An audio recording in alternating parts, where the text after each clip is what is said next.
Praise the Lord. ദൈവനാമത്തിന് മഹത്വമുണ്ടാകട്ടെ. ഇന്ന് നമുക്ക് വീണ്ടും ദൈവവചന പഠനത്തിനായി ഒരുമിച്ച് കൂടുവാൻ സ്വർഗത്തിലെ ദൈവം സഹായിച്ചു. ലോകത്തിന്റെ വിവിധ ഭാഗങ്ങളിൽ നിന്ന് ജോയിൻ ചെയ്തിരിക്കുന്ന എല്ലാ പ്രിയപ്പെട്ടവരെയും കർത്താവായ യേശു ക്രിസ്തുവിന്റെ നാമത്തിൽ സ്നേഹവന്ദനം ചെയ്യുന്നു. പ്രത്യേകാൽ കഴിഞ്ഞ 7 മാസത്തിൽ നമുക്ക് ഒരുമിച്ച് ദൈവവചനം പഠിക്കുവാൻ ഒക്കെ ദൈവം സഹായിച്ചു. നിങ്ങൾ കാണിച്ച എല്ലാ സഹകരണത്തിനും നന്ദി.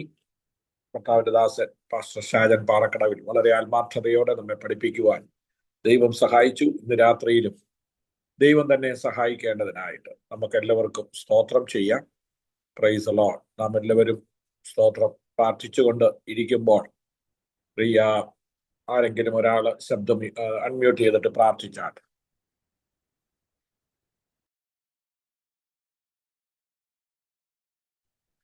പാസ്റ്റർ ചാക്കോ ആന്റണി പ്രാർത്ഥിച്ചാണ്ട്. ചാക്കോ ആന്റണി പ്രാർത്ഥിച്ചു. കരുണയിൽ സമ്പന്നനും വാഗ്ദത്തങ്ങളിൽ വിശ്വസ്തനുമായ സ്വർഗത്തിലെ അപ്പച്ച, ഈ കഴിഞ്ഞ സെമസ്റ്ററിലെല്ലാം നല്ലവണ്ണം പഠിപ്പാൻ എല്ലാവരെയും സഹായിച്ചു. താവേടിന് പലപ്പോഴായി ഇന്ത്യയുടെ പല സ്റ്റേറ്റുകളിലേക്ക് കടന്നു പോകേണ്ടതുണ്ടായിരുന്നെങ്കിലും ഇന്ന് രാത്രിയിൽ കർത്താവേ പ്രിയമക്കളോട് ചേർന്ന് ക്ലാസ് പങ്കെടുക്കുവാൻ സ്വർഗം നൽകിയ നല്ല സാവകാശത്തെ ഓർത്ത് നന്ദി പറയുന്നു. പ്രത്യേകിച്ച് ഷാജൻ പാറക്കടവിൽ പാസ്റ്റർക്ക് പ്രാർത്ഥിക്കുന്നു. താവേ സ്തോത്രം. പ്രത്യേകിച്ച് ലാലു ജേക്കുബാറിനെ ഓർത്ത് പ്രാർത്ഥിക്കുന്നു. ഇന്ന് പങ്കെടുക്കാനായിട്ട് കടന്നു വന്നിരിക്കുന്ന എല്ലാ മക്കളെ അങ്ങയുടെ കരങ്ങളിലേക്ക് ഏൽപ്പിക്കുന്നു. കടന്നു വരാൻ ആഗ്രഹിക്കുന്നവരെ കർത്താവ് കൂട്ടിവരുത്തുമാറാകണമേ. പ്രാരംഭം മുതൽ കർത്താവെ ക്ലാസ് കഴിയുന്നതുവരെയും അങ്ങയുടെ വലിയ സാന്നിധ്യം ഞങ്ങളുടെ മേൽ പകരപ്പെടേണ്ടതിന് വേണ്ടി പ്രാർത്ഥിക്കുന്നു. വളരെ ഏകാഗ്രതയോടെ ഭയഭക്തിയോടെ ഇരുപ്പാൻ ഓരോരുത്തരെയും സഹായിക്കണം. യേശു മൂലം കേൾക്കണം പിതാവേ. ആമേൻ. Thank you pastor. ദൈവം സഹായിക്കട്ടെ. തുടർന്നുള്ള ക്ലാസ് എടുക്കുവാൻ കർത്താവിന്റെ ശ്രേഷ്ഠദാസൻ ഇവാഞ്ചലിസ്റ്റ് ഷാജൻ പാറക്കടവിലിനെ ക്ഷണിക്കും.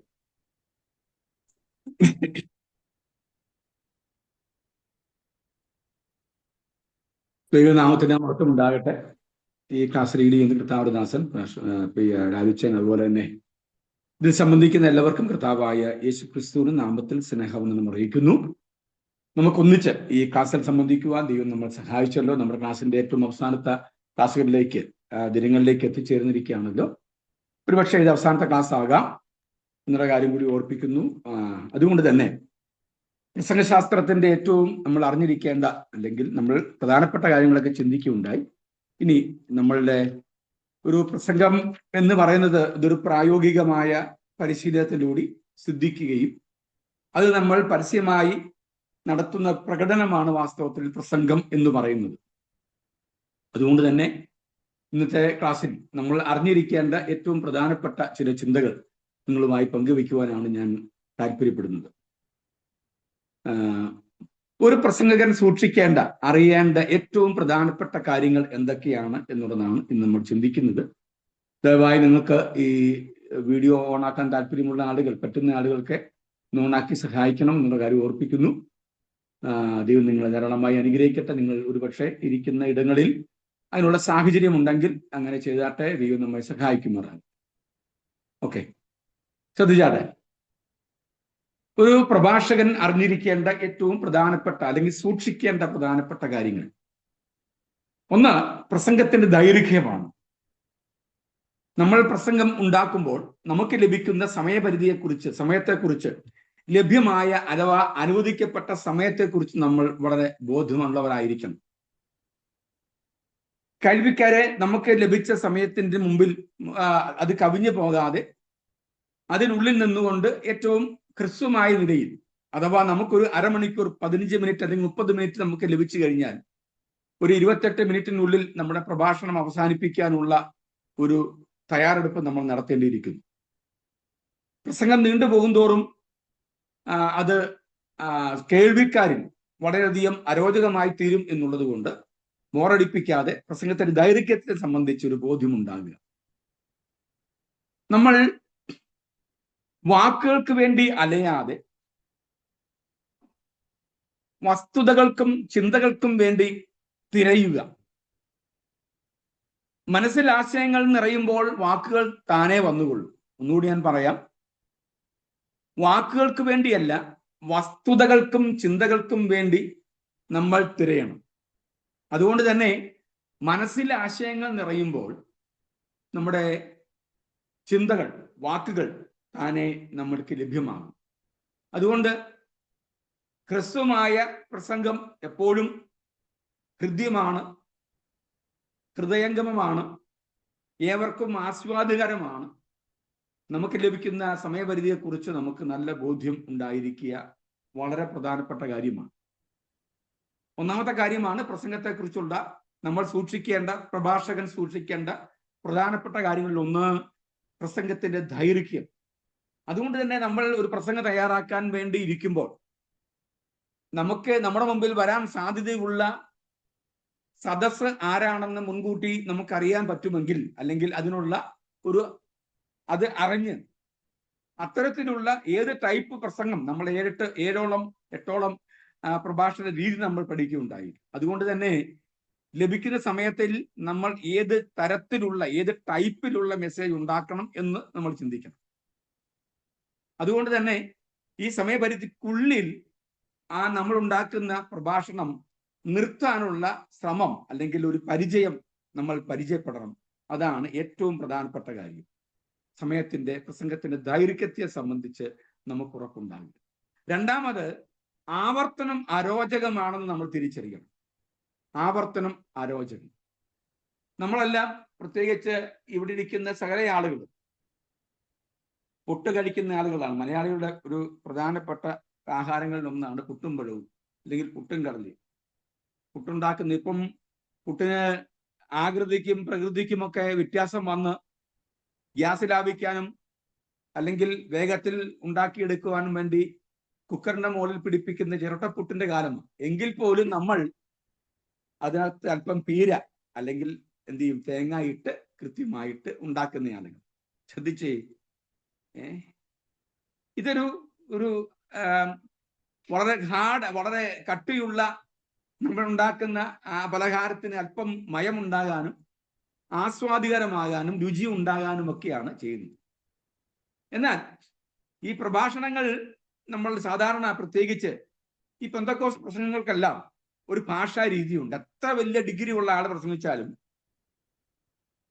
എത്ര വലിയ ഭാഷാ പണ്ഡിതൻ പ്രസംഗിച്ചാലും, നമ്മൾ തന്നെ പരമ്പരാഗതമായി ഉപയോഗിക്കുന്ന, നമ്മൾ കണ്ടെത്തിയിരിക്കുന്ന പെന്തക്കോസ്തിന്റെ ഡിക്ഷണറിക്കകത്ത് നമ്മൾ സൂക്ഷിക്കുന്ന ചില പദങ്ങൾ ഈ രാത്രികാലം, ഈ പകൽക്കാലം ഇവിടെ വരുവാൻ തക്കവണ്ണം ഞാനിത് പ്രതീക്ഷിച്ചിരുന്നല്ല, അല്ലേ?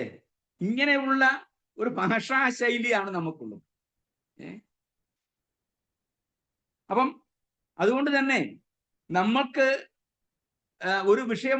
ഒരു പ്രസംഗത്തിന് വേണ്ടി വിഷയം ഉണ്ടാക്കുമ്പോൾ നന്നായി പ്രിപ്പയർ ചെയ്യാൻ പറ്റിയില്ല എങ്കിൽ നമ്മൾ ചെയ്യുന്ന ഒരു രക്ഷപ്പെടൽ എന്ന് പറയുന്നത്, പൊതുവെ ഇപ്പോൾ നമ്മൾ കണ്ടുവരുന്നത് ഈ ഹാലേലുയ, സ്തോത്രം, പിന്നെ സ്തോത്രം, പിന്നെ ഹാലേലുയ, ദൈവത്തിന് മഹത്വം ഇത്യാദി പദപ്രയോഗങ്ങൾ പ്രസംഗത്തിന്റെ മുൻപും പിൻപും ഇടയിലുമൊക്കെ ഇടകലർത്തി നമ്മളിങ്ങനെ ഫിറ്റ് ചെയ്യുന്നത് കൊണ്ട് ഒരുപാട് സമയം നമുക്ക് ലാഭിക്കാം എന്ന് നമ്മൾ ധരിക്കരുത്.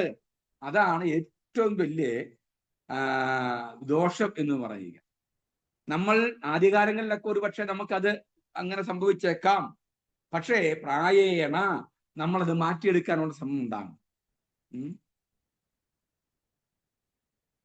ഈ ഫിൽ ഇൻ ദ ബ്ലാങ്ക്സ് പോലെ നമുക്ക് ഉപയോഗിക്കാൻ പറ്റുന്നൊരു പദമല്ല ഈ പറയപ്പെടുന്ന ഹല്ലേലൂയയും സ്തോത്രവും ദൈവത്തിന്റെ മഹത്വവും ഇത്യാദി പദപ്രയോഗങ്ങൾ. ഒരുപക്ഷെ സാന്ദർഭികമായി നമ്മൾ ഉപയോഗിക്കുന്ന ചിന്തകൾക്ക് അല്പം കൂടി ബലമുണ്ടാകാനും അത് ഒന്നുകൂടി ഉറപ്പിക്കാനും അരക്കെട്ടുറപ്പിക്കാനും ഒക്കെ ഒരുപക്ഷെ നമുക്കൊന്ന് ഉപയോഗിക്കാം. പക്ഷേ നിരന്തരം അത്തരം പ്രയോഗങ്ങൾ ആവർത്തനമായി മാറും. അതുപോലെ തന്നെ ഈ വിഷയത്തോട് ഒരു ചേർച്ചയില്ലാത്ത ശൈലികളും വാക്കുകളും കേട്ടുമടത്തത് ഒക്കെ നമുക്ക് അസഹ്യമാണെന്ന് നമ്മൾ മറന്നു പോകരുത്. തനിയാവർത്തനം പ്രസംഗത്തിന്റെ ഏറ്റവും അരോചകമായിരിക്കുന്ന കാര്യമായതുകൊണ്ട് അത് നമ്മൾ ശ്രദ്ധിക്കണം. രണ്ടാമത്തെ കാര്യം. മൂന്നാമത്തെ കാര്യം നിർവികാരിതയാണ്. നിർവികാരിത ഞാൻ നോട്ട് തരാം, ഇത് നിങ്ങൾ എഴുതിക്കൊള്ളുക. നമുക്കറിയാം, ഈ എല്ലാ പ്രഭാഷണങ്ങളും ഒരു വൈകാരികമായ ഉണർത്തലും അതിനുള്ള ഒരു സംതൃപ്തിയും ഒക്കെയാണ്. നമ്മൾക്കൊരു പ്രസംഗം കേൾക്കുമ്പോൾ നമ്മൾ പല നിലയിലാണ് അതിനെ ഉൾക്കൊള്ളുന്നത്. ചില ആളുകൾ വൈകാരികമായി മാത്രം ഉണർത്തപ്പെടുകയും ബൗദ്ധികമായിട്ടോ ബുദ്ധിപരമായിട്ടോ തത്വപരമായിട്ടോ താത്വികപരമായിട്ടോ ആശയപരമായിട്ടോ ഉപദേശപരമായിട്ടോ ഒന്നും ഒരു ചലനവും അവരുടെ ജീവിതത്തിൽ സൃഷ്ടിക്കാതെ ഒരു സംതൃപ്തി, ഒരു ഉൾപ്പുളകം, ഒരു ഒരു ഒരു എന്ത് ചെയ്യാൻ നമുക്ക് ഈ സാധാരണ നമ്മുടെ അടുത്തൂടെ കടന്നു പോകുന്ന ഉറുമ്പ് മുമ്പോട്ട് പോയിട്ട് തിരികെ വന്ന് നമുക്കിട്ടൊന്ന് ചെറുതായിട്ടൊന്ന് കടിച്ചിട്ട് പോകുന്ന പോലെ ഒരു ചെറിയ വേദന, ചെറിയ സുഖം, അത്രയേ ഉള്ളൂ നമ്മുടെ പല പ്രഭാഷണങ്ങളും. ഒരു വൈകാരികമായ ഉണർത്തൽ. ഇന്ന് എന്നാ പ്രസംഗിച്ചു എന്ന് ചോദിച്ചാൽ അങ്ങനെയൊന്നും എനിക്കറിയാൻ പറ്റില്ല. പക്ഷെ ഇന്ന് ഒരു ഭയങ്കര ശുശ്രൂഷയായിരുന്നു, ഉഗ്രം മെസ്സേജായിരുന്നു, എന്നാ മെസ്സേജായിരുന്നു അല്ലെ? ഇത്യാദി പദപ്രയോഗങ്ങൾ നമ്മൾ നടത്തി അങ്ങ് സംതൃപ്തിപ്പെടുക. അപ്പം ഒന്നെങ്കിൽ നമുക്ക് എന്ത് ചെയ്യണം? വൈകാരികമായി നമ്മൾ ഉണർത്തപ്പെടണം. അപ്പൊ ശരിക്കും ഒരു പ്രഭാഷണം എന്ന് പറയുന്നത് ഒരു മനുഷ്യന്റെ വികാരങ്ങളെ ഉണർത്തുക എന്നുള്ളതാണ് ഈ പദങ്ങൾ കൊണ്ടും ചിന്തകൾ കൊണ്ടും ആശയങ്ങൾ കൊണ്ടും ചെയ്യേണ്ടത്. അപ്പോൾ ഒരുവന്റെ വൈകാരികമായ ഉണർത്തലാണ് പിന്നീട് താത്വികപരമായി അവനെ ചിന്തിപ്പിക്കാൻ പ്രേരിപ്പിക്കുന്നത്. ബുദ്ധിപരമായി അവനതിനെ കൂലങ്കഷമായി ഒന്നുകൂടിയും ശരിയാണോ ഇല്ലയോ എന്ന് അന്വേഷിക്കാൻ വേണ്ടി അവന് ത്വര ഉണ്ടാകുന്നത്. ഈ വൈകാരികമായ ഉണർത്തലാണ് വാസ്തവത്തിൽ ഉപദേശപരമായിരിക്കുന്ന സാധ്യതകളിലേക്കുള്ള ഒരു പ്രയാണം അവനിൽ ഉണ്ടാകുന്നത്. ഇങ്ങനെ ചുരുക്കത്തിൽ ഒരു പ്രഭാഷകനിൽ നിന്ന് ഒരു വികാരവും ഇല്ലാതെ, ഒരു ചൂടും ചൂരുമില്ലാതെ, വളരെ പതുക്കത്തിൽ, വളരെ സാവധാനതയിൽ ഒരു കാര്യം പറഞ്ഞ ശേഷം മറ്റൊരു കാര്യം പറയാൻ വേണ്ടി 10 മിനിറ്റോ 15 മിനിറ്റോ എടുക്കുന്ന ഒരു പരിധി ആലോചിച്ച് നോക്കുകയും ദൈവനാമത്തിന് മഹത്വം ഉണ്ടാകട്ടെ. ഇന്ന് രാത്രിയിൽ നിങ്ങളുടെ മധ്യത്തിൽ കടന്നു വന്ന് ദൈവത്തിന്റെ വചനം സംസാരിക്കുവാൻ ദൈവം എന്നെ പ്രാപ്തനാക്കി. ഈ കാര്യം നേരിട്ട് പറഞ്ഞാൽ മതിയില്ലേ? ഇത്രയും വരച്ചു നീട്ടേണ്ട ആവശ്യം വല്ലതും ഉണ്ടോ? ദൈവനാമത്തിൽ മഹത്വം ഉണ്ടാകട്ടെ. ഇന്ന് രാത്രിയിൽ നിങ്ങളുടെ മധ്യത്തിൽ കടന്നു വന്ന് ദൈവത്തിന്റെ വചനം സംസാരിക്കുവാൻ ദൈവം എന്നെ അവസരം ഒരുക്കുന്നതിനാൽ ദൈവത്തെ സ്തുതിക്കുന്നു. ഇതൊരു ഒരു പാരഗ്രാഫായിട്ട് നമ്മളൊന്ന് അതങ്ങ് പറഞ്ഞു വിടുക. ഇനി ശ്രദ്ധിച്ചേ, ഇനി നമുക്ക് നിർത്തി പറയേണ്ട ചില ചിന്തകൾ ഉണ്ടാകാം. ഉപദേശങ്ങൾ സ്ഥാപിക്കപ്പെടുമ്പോൾ, തെളിവുകൾ അവതരിപ്പിക്കുമ്പോൾ, അത് നിരത്തുമ്പോൾ, ഒരു കാര്യം സത്യമാണെന്ന് പറഞ്ഞ് ബോധ്യപ്പെടുത്തുമ്പോൾ, ചില ചിന്തകൾ പറയുമ്പോൾ, ചില ആശയങ്ങൾ പറയുമ്പോൾ വേണമെങ്കിൽ പതുക്കെ നിർത്തി സാവധാനതയിൽ ശ്രോതാക്കളുടെ മനസാക്ഷിയെ ഉണർത്താൻ, അവന്റെ ബുദ്ധിപരിലേക്ക് ഇത് കുത്തിവെക്കാൻ, അല്ലെങ്കിൽ ഒന്നുകൂടി പറഞ്ഞു കൊടുക്കാൻ പതുക്കെ പറയാം. പക്ഷെ ഇതൊന്നും ഇല്ലാതെ വളരെ എന്തോ വലിയ കാര്യം പറയാൻ പോകുന്നു എന്നുള്ള ഭാവനയിൽ വളരെ ചടുലമല്ലാതെ, അതിന്റെ അർത്ഥം നമ്മുടെ പ്രഭാഷണം നിന്നെയും കൊല്ലും ഞാനും ചാകും എന്നുള്ളതല്ല. എങ്കിലും എല്ലാത്തിനും ഒരു താളമുണ്ട്. നമുക്ക് ലോകത്തിലെ സകല കാര്യങ്ങൾക്കും ഒരു താളമുണ്ട്. എല്ലാ കാര്യങ്ങളും നമ്മൾ നടന്നു പോകുമ്പോൾ നമ്മുടെ നടപ്പിനൊരു താളമില്ലേ? ഇല്ലേ? നമ്മൾ ഈവൻ ഭക്ഷണം കഴിക്കുമ്പോൾ നമ്മൾ നമ്മൾ അയവിറക്കുന്നതിനൊരു താളമില്ലേ? നമ്മൾ കൈ കൊട്ടുമ്പോൾ ഏത് പാട്ടും ആയിക്കോട്ടെ, നമ്മുടെ ഉള്ളിൽ ഒരു താളബോധം നമുക്കുണ്ട്. എപ്പോഴും നമ്മളൊരു താളബോധത്തിലാണ്. ഇത് ശ്രദ്ധിച്ചിട്ടുണ്ടോ? ഈ ആകാശത്ത് ഈ കാർമേഘക്കൂട്ടങ്ങൾ സഞ്ചരിക്കുന്നത് കണ്ടിട്ടുണ്ടോ? അതൊരു താളത്തിലാണ്. പക്ഷികൾ പോകുന്നത് കണ്ടിട്ടുണ്ടോ? ഒരു താളത്തിലാണ്. അപ്പം നമ്മൾ പ്രഭാഷണം നടത്തുന്നതും ഒരു താളത്തിലാണ്. അപ്പം ഒരു വൈകാരികമായ ഭാവപ്രകടനവും നടത്താതെ ചില കാര്യങ്ങൾ അങ്ങനെ ഛർദ്ദിക്കുക, ആ ഭാഷയാണ് ഉപയോഗിക്കുന്നത്. എന്ന് പറഞ്ഞാൽ നമുക്ക് ആവശ്യമില്ലാത്ത കാര്യങ്ങൾ, നമുക്ക് ഡൈജസ്റ്റ് ആകാത്ത, ദഹിക്കാത്ത കാര്യങ്ങൾ എന്ത് ചെയ്യാം? ശ്രോതാവിന് മുമ്പിലേക്ക് എന്ത് ചെയ്യാം? ഛർദ്ദിക്കുക എന്നുള്ളത് മാത്രമാണെങ്കിൽ ആ വ്യക്തിയെ നമ്മൾ എന്നേക്കുമായി ഈ പ്രഭാഷകൻ എന്ന ശ്രേണിയിൽ നിന്നും നിഷ്കാസനം ചെയ്ത് പടിയടച്ച് പിണ്ടം വെക്കണം. പേരെ വിളിച്ചേക്കരുത്. അതാ ചെയ്യേണ്ടത്. അപ്പം ഒരു പ്രഭാഷണം നിർവികാരിതയായി പോകാൻ സാധ്യതയില്ല, അങ്ങനെ ഉണ്ടാകാൻ പാടില്ല. അടുത്ത 4ാമത്തെ കാര്യം, സദസ്സിനെ അവഗണിക്കാതെ പ്രസംഗിക്കുക. അതൊരു വലിയ കാര്യമാണ് കേട്ടോ. ചില ആളുകൾ പ്രസംഗിക്കുമ്പോൾ, ചില സാക്ഷികൾ കേട്ടിട്ടുണ്ടോ, കംപ്ലീറ്റ് കലിക്കോലും എണ്ണി തീർക്കും. ഇപ്പം കലിക്കോൽ ഇല്ലാത്തതുകൊണ്ട് ഫാനാണ് എണ്ണുന്നത് അല്ലേ? സകല പുള്ളികളും ഫാൻ എണ്ണി തീർക്കും. ചില പ്രഭാഷണം എന്ന് പറഞ്ഞാൽ ജനലിന്റെ കമ്പി എന്ത് ചെയ്യുക? ചില പ്രഭാഷകർ ജനലിന്റെ കമ്പി എണ്ണി തീർക്കും. ചില പ്രഭാഷകർ എന്ത് ചെയ്യാം? അവിടെയുള്ള ഫാനിന്റെ കണക്ക് നോക്കും. ചില പ്രഭാഷകർ എന്ത് ചെയ്യാം? അത്ര അച്ചായന്മാരുണ്ട്, അവരെല്ലാം കണ്ണാടി എത്ര പേര് കണ്ണാടി വെച്ചിട്ടുണ്ടെന്ന് നോക്കും. ചുരുക്കം പറഞ്ഞാൽ നമ്മള് ഈ സദസ്സിനെ നമ്മൾ നേരിട്ട് എന്ത് ചെയ്യുക, അഭിമുഖീകരിക്കാനുള്ള ഒരു മടി. ശ്രദ്ധിക്കണം പ്രിയമുള്ളവരെ, നമ്മുടെ വായിൽ നിന്നും നമ്മുടെ അധരങ്ങളിൽ നിന്നും എന്താണ് പൊഴിയുന്നത് എന്ന് കേൾക്കാൻ ആവലോടുകൂടി ഇരിക്കുന്ന ഒരു കൂട്ടം ആളുകളുടെ മുമ്പിൽ നമ്മൾ അവരെ ശ്രദ്ധിക്കാതെ, അവരെ ഒരു പരിഗണന കൊടുക്കാതെ അവരുടെ മുമ്പിൽ ഒരു കാര്യം അവതരിപ്പിക്കുമ്പോൾ എത്രത്തോളം അവരെ അവഗണിക്കുന്നു എന്നുള്ളതാണ്. ഞാനൊരു കാര്യം പറയാം, പരിഗണിക്കാതിരിക്കുക എന്നുള്ളതാണ് ലോകത്തിലെ ഏറ്റവും വലിയ അപമാനം എന്ന് പറയുക. പരിഗണിക്കാതിരിക്കുക, വേണ്ടവണ്ണം ശ്രദ്ധിക്കാതിരിക്കുക, വേണ്ടവണ്ണം ഇമ്പോർട്ടൻസ് കൊടുക്കാതിരിക്കുക. അപ്പൊ ഒരു സദസ്സിന് മുമ്പിൽ നിന്ന് ഒരു സത്യം വിളിച്ചു പറയുന്നവൻ, ഒരു ശരി പറയുന്നവൻ, ഒരു ബോധവൽക്കരണം നടത്തുന്നവൻ, ഒരു വിഷയത്തെ പറഞ്ഞു പഠിപ്പിക്കുന്ന വ്യക്തി, പ്രഭാഷകൻ, കൃത്യമായി ജനങ്ങളുടെ കണ്ണെ നോക്കി എന്ത് ചെയ്യണം, സംസാരിക്കണം. കണ്ണെ നോക്കി സംസാരിക്കണം, അവരുടെ മുഖത്ത് നോക്കി സംസാരിക്കണം. ഇനി ഒന്നുകൂടെ പറയാം, ഒരു മുഖത്ത് നോക്കി മാത്രമല്ല സംസാരിക്കേണ്ടത്, എല്ലാ മുഖത്തു കൂടി എന്ത് ചെയ്യണം, നോക്കുകയും കൂടെ ചെയ്യണം. ചില ആളുകള് ഒരു മുഖത്ത് നോക്കി പിന്നെ എന്ത് ചെയ്യുക, ആ മുഖത്ത് നിന്ന് കണ്ണെടുക്കാതെ യോഗം തീരുന്നവരെന്ത് ചെയ്യുക, ആ മുഖത്ത്, അതല്ല, നമ്മൾ എല്ലാ മുഖത്തും കൂടി എന്ത് ചെയ്യണം, നോക്കി കാര്യങ്ങൾ പറഞ്ഞ് ബോധിപ്പിക്കുക എന്നുള്ളതാണ്. സദസ്സിനെ അവഗണിക്കാതിരിക്കുക. ഇനി ശ്രദ്ധിക്കണം, ഇനി സദസ്സിന് കഴിഞ്ഞ ദിവസം ഇപ്പൊ ഏറ്റവും വലിയ ട്രെൻഡ് ആയിരിക്കുന്ന കാര്യം, നമ്മുടെ ഇലക്ഷൻ ആയിരിക്കുമ്പോൾ മുഖ്യമന്ത്രി പ്രസംഗിച്ചുകൊണ്ടിരിക്കുമ്പം ആരാണ്ട് ചോദ്യം ചോദിച്ചപ്പോഴേ, ആ ചോദ്യം ചോദിക്കാൻ അവസരത്തിലല്ല പുള്ളി ചോദിച്ചത്, അതൊരു കാര്യം. അപ്പം ചോദ്യം ചോദിച്ചപ്പോഴേ പുള്ളി എടുത്ത വായിക്ക് പറഞ്ഞു വീട്ടിൽ പോയി ചോദിച്ചോളാൻ പറഞ്ഞു, അല്ലേ? ഇപ്പം വേറൊരു ഈ ഉമ്മൻചാണ്ടിയുടെ അന്തരിച്ച ഉമ്മൻചാണ്ടിയുടെ ഒരു പ്രസംഗവും ഇപ്പോൾ വളരെ വൈറലാണ്. അദ്ദേഹം വളരെ ചിരിച്ചുകൊണ്ട് വളരെ സരസമായിട്ട് എന്ത് ചെയ്യുക, അതിന് മറുപടി പറയുന്നുണ്ട്. ചിരിച്ചുകൊണ്ടിരിക്കുക, മറുപടി പറയുന്നില്ല, അദ്ദേഹം അത് ആസ്വദിക്കുന്നതായിട്ട് കാണാൻ കഴിയും. മുഖ്യമന്ത്രി ജനങ്ങളെല്ലാം കൂടി ഖോ വിളിക്കുമ്പോൾ ഇംഗ്ലാ സിംഗാവും അല്ലെങ്കിൽ മുഷ്ടി യുദ്ധം നടത്തിയ ആളുകൾ അദ്ദേഹത്തെ പോലത്തും പുള്ളി പറഞ്ഞു, അങ്ങനെയൊന്നും പോലത്തുണ്ടാ, നിർത്തിയത്, ഞാൻ അങ്ങനെ ഒച്ച വെക്കുകയാണ്, വീട്ടിൽ പോകുമെന്ന് പറഞ്ഞു. അപ്പൊ ഞാൻ പറഞ്ഞ ആശയം മനസ്സിലാവുന്നുണ്ടോ? ജനങ്ങളുടെ പ്രതികരണത്തെ അതിൽ അസ്വസ്ഥപ്പെടുത്തുന്നവനായിരിക്കരുത് പ്രഭാഷകൻ എന്ന് പറയുക. പ്രഭാഷകൻ എന്ന് പറയുന്നത് ആ വ്യക്തിയാണ് ആ സമയത്തെ ഏറ്റവും വലിയ പുള്ളി പറയുന്നതാണ് തത്വം, പുള്ളിയേ പറയാവൂ എന്ന് നമുക്ക് ചോദ്യം ചോദിക്കുക, അതൊക്കെ പിന്നീട്. എന്നാലും നമ്മൾ ശ്രദ്ധിക്കേണ്ട കാര്യം, ജനങ്ങളുടെ ഈ പ്രതികരണം അനുസരിച്ചായിരിക്കും. ഉദാഹരണത്തിന് ഒരു ബോള് നമ്മൾ എത്രയോ ശക്തിക്ക് ഒരു ഭിത്തിയിലേക്ക് വലിച്ചെറിയുന്നു, അതേ ശക്തിക്ക് എന്ത് ചെയ്യും, മടങ്ങി വരും. ഇതുപോലെ ആയിരിക്കണം നമ്മൾ ഉപയോഗിക്കുന്ന ഓരോ വാക്കുകളും ജനങ്ങളുടെ ആ വൈകാരികമായ ഭാവത്തിൽ നിന്നും, അവരുടെ കണ്ണിൽ നിന്നും, അവരുടെ വായിൽ നിന്നും, അവരുടെ ചേഷ്ടകളിൽ നിന്നും നമുക്ക് തിരിച്ചറിയാൻ കഴിയണം ഇതിന്റെ റിസൾട്ട്. അതുകൊണ്ട് തന്നെ സദസ്സിനെ നമ്മൾ അവഗണിക്കാൻ പാടില്ല. അഞ്ചാമത്തെ കാര്യം, പരാതികളും പരിമിതികളും പറയാനുള്ള സ്ഥലമല്ല പ്രഭാഷണം എന്ന് പറയുക. ഇനി നിങ്ങൾ ഈ വിദേശ രാജ്യങ്ങളിലൊക്കെ ജോലി ചെയ്യുന്ന ആളുകളൊക്കെ ഉണ്ടല്ലോ, നിങ്ങൾക്ക് സ്ഥിരം കേൾക്കുന്ന ഭാഷ, ഞാൻ വന്നത് വീട്ടിൽ ബുദ്ധിമുട്ട് കാരണമാണ്, അല്ലെങ്കിൽ പ്രയാസം കാരണമാണ്. ഇത് നമ്മുടെ ഈ അതിനൊക്കെ വേറെ സമയമുണ്ട്. നമ്മളൊരു പ്രസംഗിക്കാൻ നമ്മളെ വിളിച്ചു കഴിഞ്ഞാൽ നമ്മുടെ പരിധി, എനിക്ക് ഭയങ്കര തൊണ്ടവേദനയാണ്, അതുകൊണ്ട് ഇന്നത്തെ പ്രസംഗം ഞാൻ അങ്ങോട്ട് അവസാനം, തൊണ്ടവേദനയാണ് വിളിച്ച് പറഞ്ഞത്, എനിക്ക് പറ്റത്തില്ലെന്ന് പറയണം. ഇവിടെ വന്നിട്ട് എന്ത് ചെയ്യുക, ഇവിടുന്ന് കാശ് നമുക്ക് കളയാനും പറ്റത്തുമില്ല, പിന്നെ എന്ത് ചെയ്യും, ഇവിടുന്ന് കിട്ടുന്ന വാങ്ങിക്കുകയും ചെയ്യണം, പ്രസംഗം എങ്ങനെയും നടത്തിയിട്ട് കുഴപ്പത്തില്ല. അതല്ല, അത് നമ്മൾ ഉണ്ടാകാൻ പാടില്ല. ഞാൻ പറഞ്ഞ ആശയം മനസ്സിലായോ?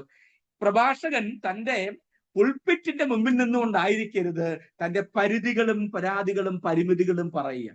മറ്റൊരു കാര്യമുണ്ട്, ഇനി നിങ്ങൾ ശ്രദ്ധിച്ചു, ഈ നിങ്ങൾ ഇവിടെ സഹോദരിമാരാകട്ടെ, സഹോദരന്മാരാകട്ടെ, അച്ചായന്മാരാകട്ടെ, നിങ്ങൾക്ക് ഒരു അവസരം കിട്ടിയാൽ വേദിയിൽ ഒരു ഡിസ്ട്രിക്ട് കൺവെൻഷന് പ്രസംഗിക്കാൻ അവസരം, ഒരു 5 മിനിറ്റ് പ്രബോധനം പറയാൻ അവസരം കിട്ടിയാൽ നിങ്ങൾ ആദ്യം പറയും, എന്നെക്കാട്ടും കഴിവും പ്രാപ്തിയുള്ള സെൻട്രൽ പാസ്റ്ററും പ്രഭാഷകരും ദൈവമക്കളും ഇരിപ്പുണ്ട്, ദൈവാസന്മാർ ഇരിപ്പുണ്ട്, അതുകൊണ്ട് ഞാൻ എൻ്റെ ചുരുങ്ങിയ മെസ്സേജ് മാറ്റിരിക്കും. നിങ്ങൾ എൻ്റെ ദൈവമേ, ഞാൻ പറയാം, മേലാൽ അത്ര കാര്യം പറയരുത്.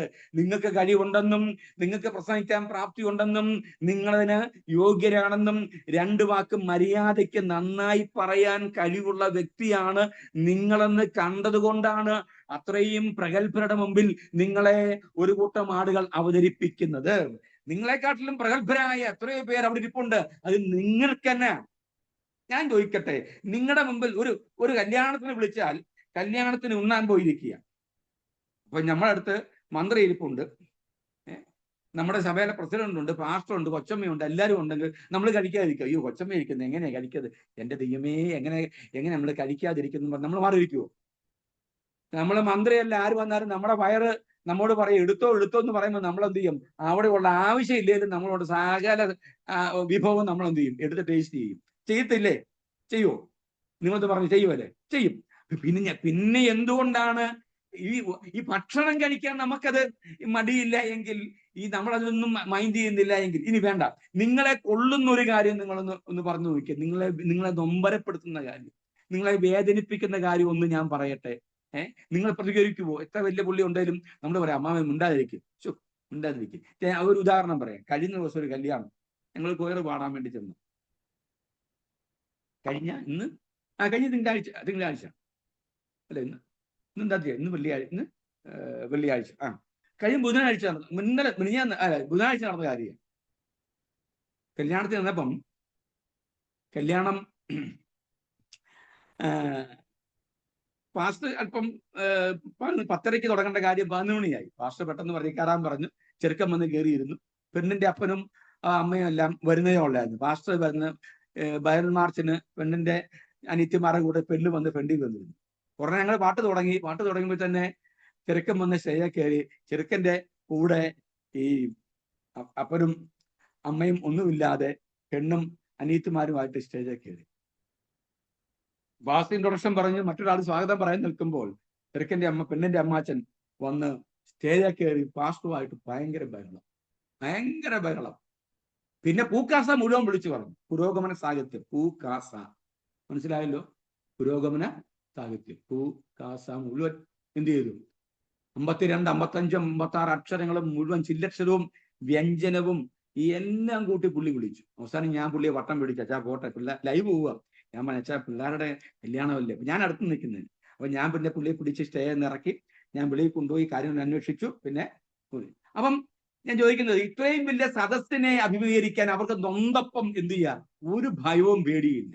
അങ്ങനെയാണെങ്കിൽ നിങ്ങൾക്ക് വേണ്ടി നൊന്ത ഒരു വ്യക്തിയെ കുറിച്ച് പറയാൻ നമുക്ക് എന്തിന് മറ്റുള്ളവരുടെ ശുപാർശ, മറ്റുള്ളവരെ ഭയക്കണം എന്നാണ് എൻ്റെ ചോദ്യം. മനസ്സിലായോ? അപ്പം പ്രഭാഷകരായി നിങ്ങൾ വേദിയിലെത്തിയാൽ നിങ്ങൾ എത്രയോ ആയിരക്കണക്കിന് വലിയ ആളുകൾ, ഇനി പ്രധാനമന്ത്രി ഉണ്ടെങ്കിൽ പോലും, നിങ്ങളാണ് ഒരു മുഖ്യ പ്രഭാഷകയായി ഒരു 5 മിനിറ്റോ ഉണ്ടെങ്കിൽ പോലും നിങ്ങൾക്കൊരു അവസരമുണ്ടെങ്കിൽ ഇത്തരം ബാലിശമായ വാക്കുകൾ മേലാൽ ഉപയോഗിക്കരുത്. എന്നെക്കാട്ടിലും കഴിവും പ്രാപ്തി അതിനിപ്പോ എന്നാ നന്നായി പോയി. നിങ്ങളെക്കാട്ടിലും കഴിവും പ്രാപ്തി ഉണ്ടെങ്കിൽ നിങ്ങൾക്ക് എന്നാ ഇല്ലാത്തത്? നിങ്ങൾക്ക് എന്നാ ഇല്ലാത്തത്? നിങ്ങൾക്ക് കഴിവും പ്രാപ്തി ഉണ്ടാവണം. നിങ്ങൾ കഴിവും പ്രാപ്തി ഉണ്ടാകുമ്പോഴാണ് നിങ്ങൾക്ക് അവസരം ഉണ്ടാകുന്നത്. പിന്നെ നമ്മുടെ പഴയ കാര്യങ്ങളിലേക്ക് നമ്മൾ പോകാൻ പാടില്ല. ഞാൻ ഇത്ര കാർക്കശ്യമായി പറയുന്നത് എന്തെന്നറിയാമോ? നമ്മുടെ പരിമിതികളെ അവതരിപ്പിക്കാനുള്ള വേദിയല്ല പ്രസംഗ വേദികൾ എന്ന് പറയുക. ഈ പരിമിതികളെല്ലാം നമ്മുടെ പരാതികളും പരിമിതികളും തീർക്കേണ്ടത് നമ്മുടെ പഠനമുറിയിലാണ്. നമ്മുടെ പരാതികൾ മുഴുവൻ പറയേണ്ടത് സന്ദേശം ഉണ്ടാക്കിയിട്ട് നേരെ തമ്പുരാനോട് ഞാൻ ഇത്രയും ഉള്ളൂ, എന്നെ ഉപയോഗിക്കണമെന്ന് പറയേണ്ടത് നമ്മൾ ഈ മെസ്സേജ് ഉണ്ടാക്കിയിട്ട് പ്രാർത്ഥിക്കുന്ന സമയത്താണ്. നമ്മുടെ പരിധിയെക്കുറിച്ചും പരിമിതിയെക്കുറിച്ചും ഇറക്കി വെക്കേണ്ടത് അവിടെയാണ്. പിന്നെ അതൊക്കെ മറന്നിട്ട് എന്ത് ചെയ്യുക? നമ്മൾ വേറൊരു വലിയ പവർ പാക്ഡ് ആയിട്ട് എന്ത് ചെയ്യണം? സ്റ്റേജിലേക്ക് ചെല്ലണം. പിന്നെ നമ്മളെ മേൽ വ്യാപരിക്കുന്നത് ദൈവാത്മാവ് മാത്രമാകണം. നമ്മൾ ഉണ്ടാക്കിയ സന്ദേശം കാണാതെ പഠിക്കാതെയും എങ്ങനെയും ആയിക്കൊള്ളട്ടെ, അതിന്മേൽ വ്യാപരിക്കുന്ന ഒരു ദൈവശക്തി ഉണ്ട് എന്നുള്ള ബോധ്യത്തിൽ കൃത്യമായി കാര്യങ്ങൾ പറയാനുള്ള ആർജവം, ഞാൻ ഈ വാക്ക് ഉപയോഗിക്കാൻ ശ്രദ്ധിക്കണം, തൻ്റെ ഇടം, ഉൾക്കരുത്ത് നമുക്കുണ്ടാവണം. അവിടെയാണ് നമ്മുടെ പരിധിയും പരിമിതിയും എല്ലാം മാറിപ്പോകുന്നത്. ഓക്കെ, ഇനി അടുത്തത്, ആരെ വ്രണപ്പെടുത്തരുത്. അതാണ് പ്രസംഗത്തിന്റെ ഒരു പ്രതിപക്ഷ ബഹുമാനത്തോടു കൂടി വേണം നമ്മൾ എല്ലാ സന്ദേശം പറയാൻ. നമുക്ക് എന്തെങ്കിലും കാര്യം പറയാനുണ്ടെങ്കിൽ എന്ത് ചെയ്യാം? നമ്മളെല്ലാം ഒരു ചെറിയ കൊട്ടാണ്ടയിൽ നമ്മൾ എന്ത് ചെയ്യാം? അത് നമ്മുടെ ഈ കസർത്ത് മുഴുവൻ കാണിക്കുന്നത് നമ്മുടെ ഈ കാർമിക ശുശ്രൂഷ നടക്കുന്ന സമയത്ത്, പ്രത്യേകിച്ച് ഈ മരണം കല്യാണ സമയങ്ങളിലാണ് നമ്മൾ കൊണ്ടുവന്ന് വെച്ചിരിക്കുന്ന ഈ ചാക്കിനകത്ത് സ്റ്റോൺലെസ് റൈസ് ആണെന്നും മറ്റേ സ്റ്റോൺഡ് എന്ന് പറഞ്ഞാൽ ഈ കല്ലും കട്ടയുള്ളതാണ്, അവിടെ നമ്മളെല്ലാം സ്റ്റോൺലെസ് ആണെന്നും നമ്മൾ പറയുന്നത്. എന്ന് പറഞ്ഞാൽ എൻ്റെ നിറപറ അരിയാണ്, നിങ്ങൾ ചാക്കരി റേഷൻ കടയിൽ നിന്ന് വാങ്ങിച്ച് കല്ലും കട്ടയുള്ള അരിയാണ്. അതുകൊണ്ട് ആ അരി കഴിച്ച് ഞാൻ മടുത്തപ്പോഴാണ് ഞാനത് അന്നേക്കുമായി ഉപേക്ഷിച്ചിട്ട് ഇപ്പം കിലോയ്ക്ക് 56, 58, 60, 62 രൂപയുടെ വിലയുള്ള ജീരക റൈസും ഒക്കെ വാങ്ങിച്ച് ഞങ്ങൾ കഴിക്കുന്നതെന്ന് പറയാനുള്ള ഒരു ത്വര നമുക്കുണ്ട്. ഇനി നമ്മുടെ പ്രസംഗിച്ചുകൊണ്ടിരിക്കുമ്പോൾ ശ്രദ്ധിക്കണം, ഞാൻ ഈ പറയുന്നത് നമ്മുടെ എല്ലാം പ്രഭാഷണങ്ങൾ നടത്തുന്ന ഒരു അഭ്യാസ പ്രകടനമാണ് ഞാൻ പറയുന്നത്. ശ്രദ്ധിക്കണം, ഏതെങ്കിലും ഒരു വ്യക്തി നമ്മുടെ സഭയിലോ നമ്മുടെ കൂട്ടായ്മയിലോ സ്വർണം ധരിച്ചിരിപ്പുണ്ടെങ്കിൽ അയ്യോ അന്നത്തെ സന്ദേശം മുഴുവൻ അവർക്കിട്ടായിരിക്കും, അല്ലേ? ശ്രദ്ധിച്ചേ, അല്ലേ? ഏതെങ്കിലും ഒരു സമുദായക്കാരൻ ഇരിപ്പുണ്ടെങ്കിൽ, ഏതെങ്കിലും ഒരു സമുദായക്കാരി ഇരിപ്പുണ്ടെങ്കിൽ, പ്രാർത്ഥിക്കുന്ന അമ്മയോട് പ്രാർത്ഥിക്കുന്ന മധ്യസ്ഥ പ്രാർത്ഥന നടത്തുന്ന ഏത് വ്യക്തി ഉണ്ടെങ്കിൽ നമ്മൾ അന്ന് അവരെ എന്ത് ചെയ്യും? തൊലി ഉരിച്ച് എന്ത് ചെയ്യും? പറഞ്ഞുവിടും. പിന്നെ അവർ ആയുസിൽ പെന്തക്കോസ്ത് സഭകളുടെയോ കൂട്ടായ്മയുടെ പടികവിട്ടത്തിൽ.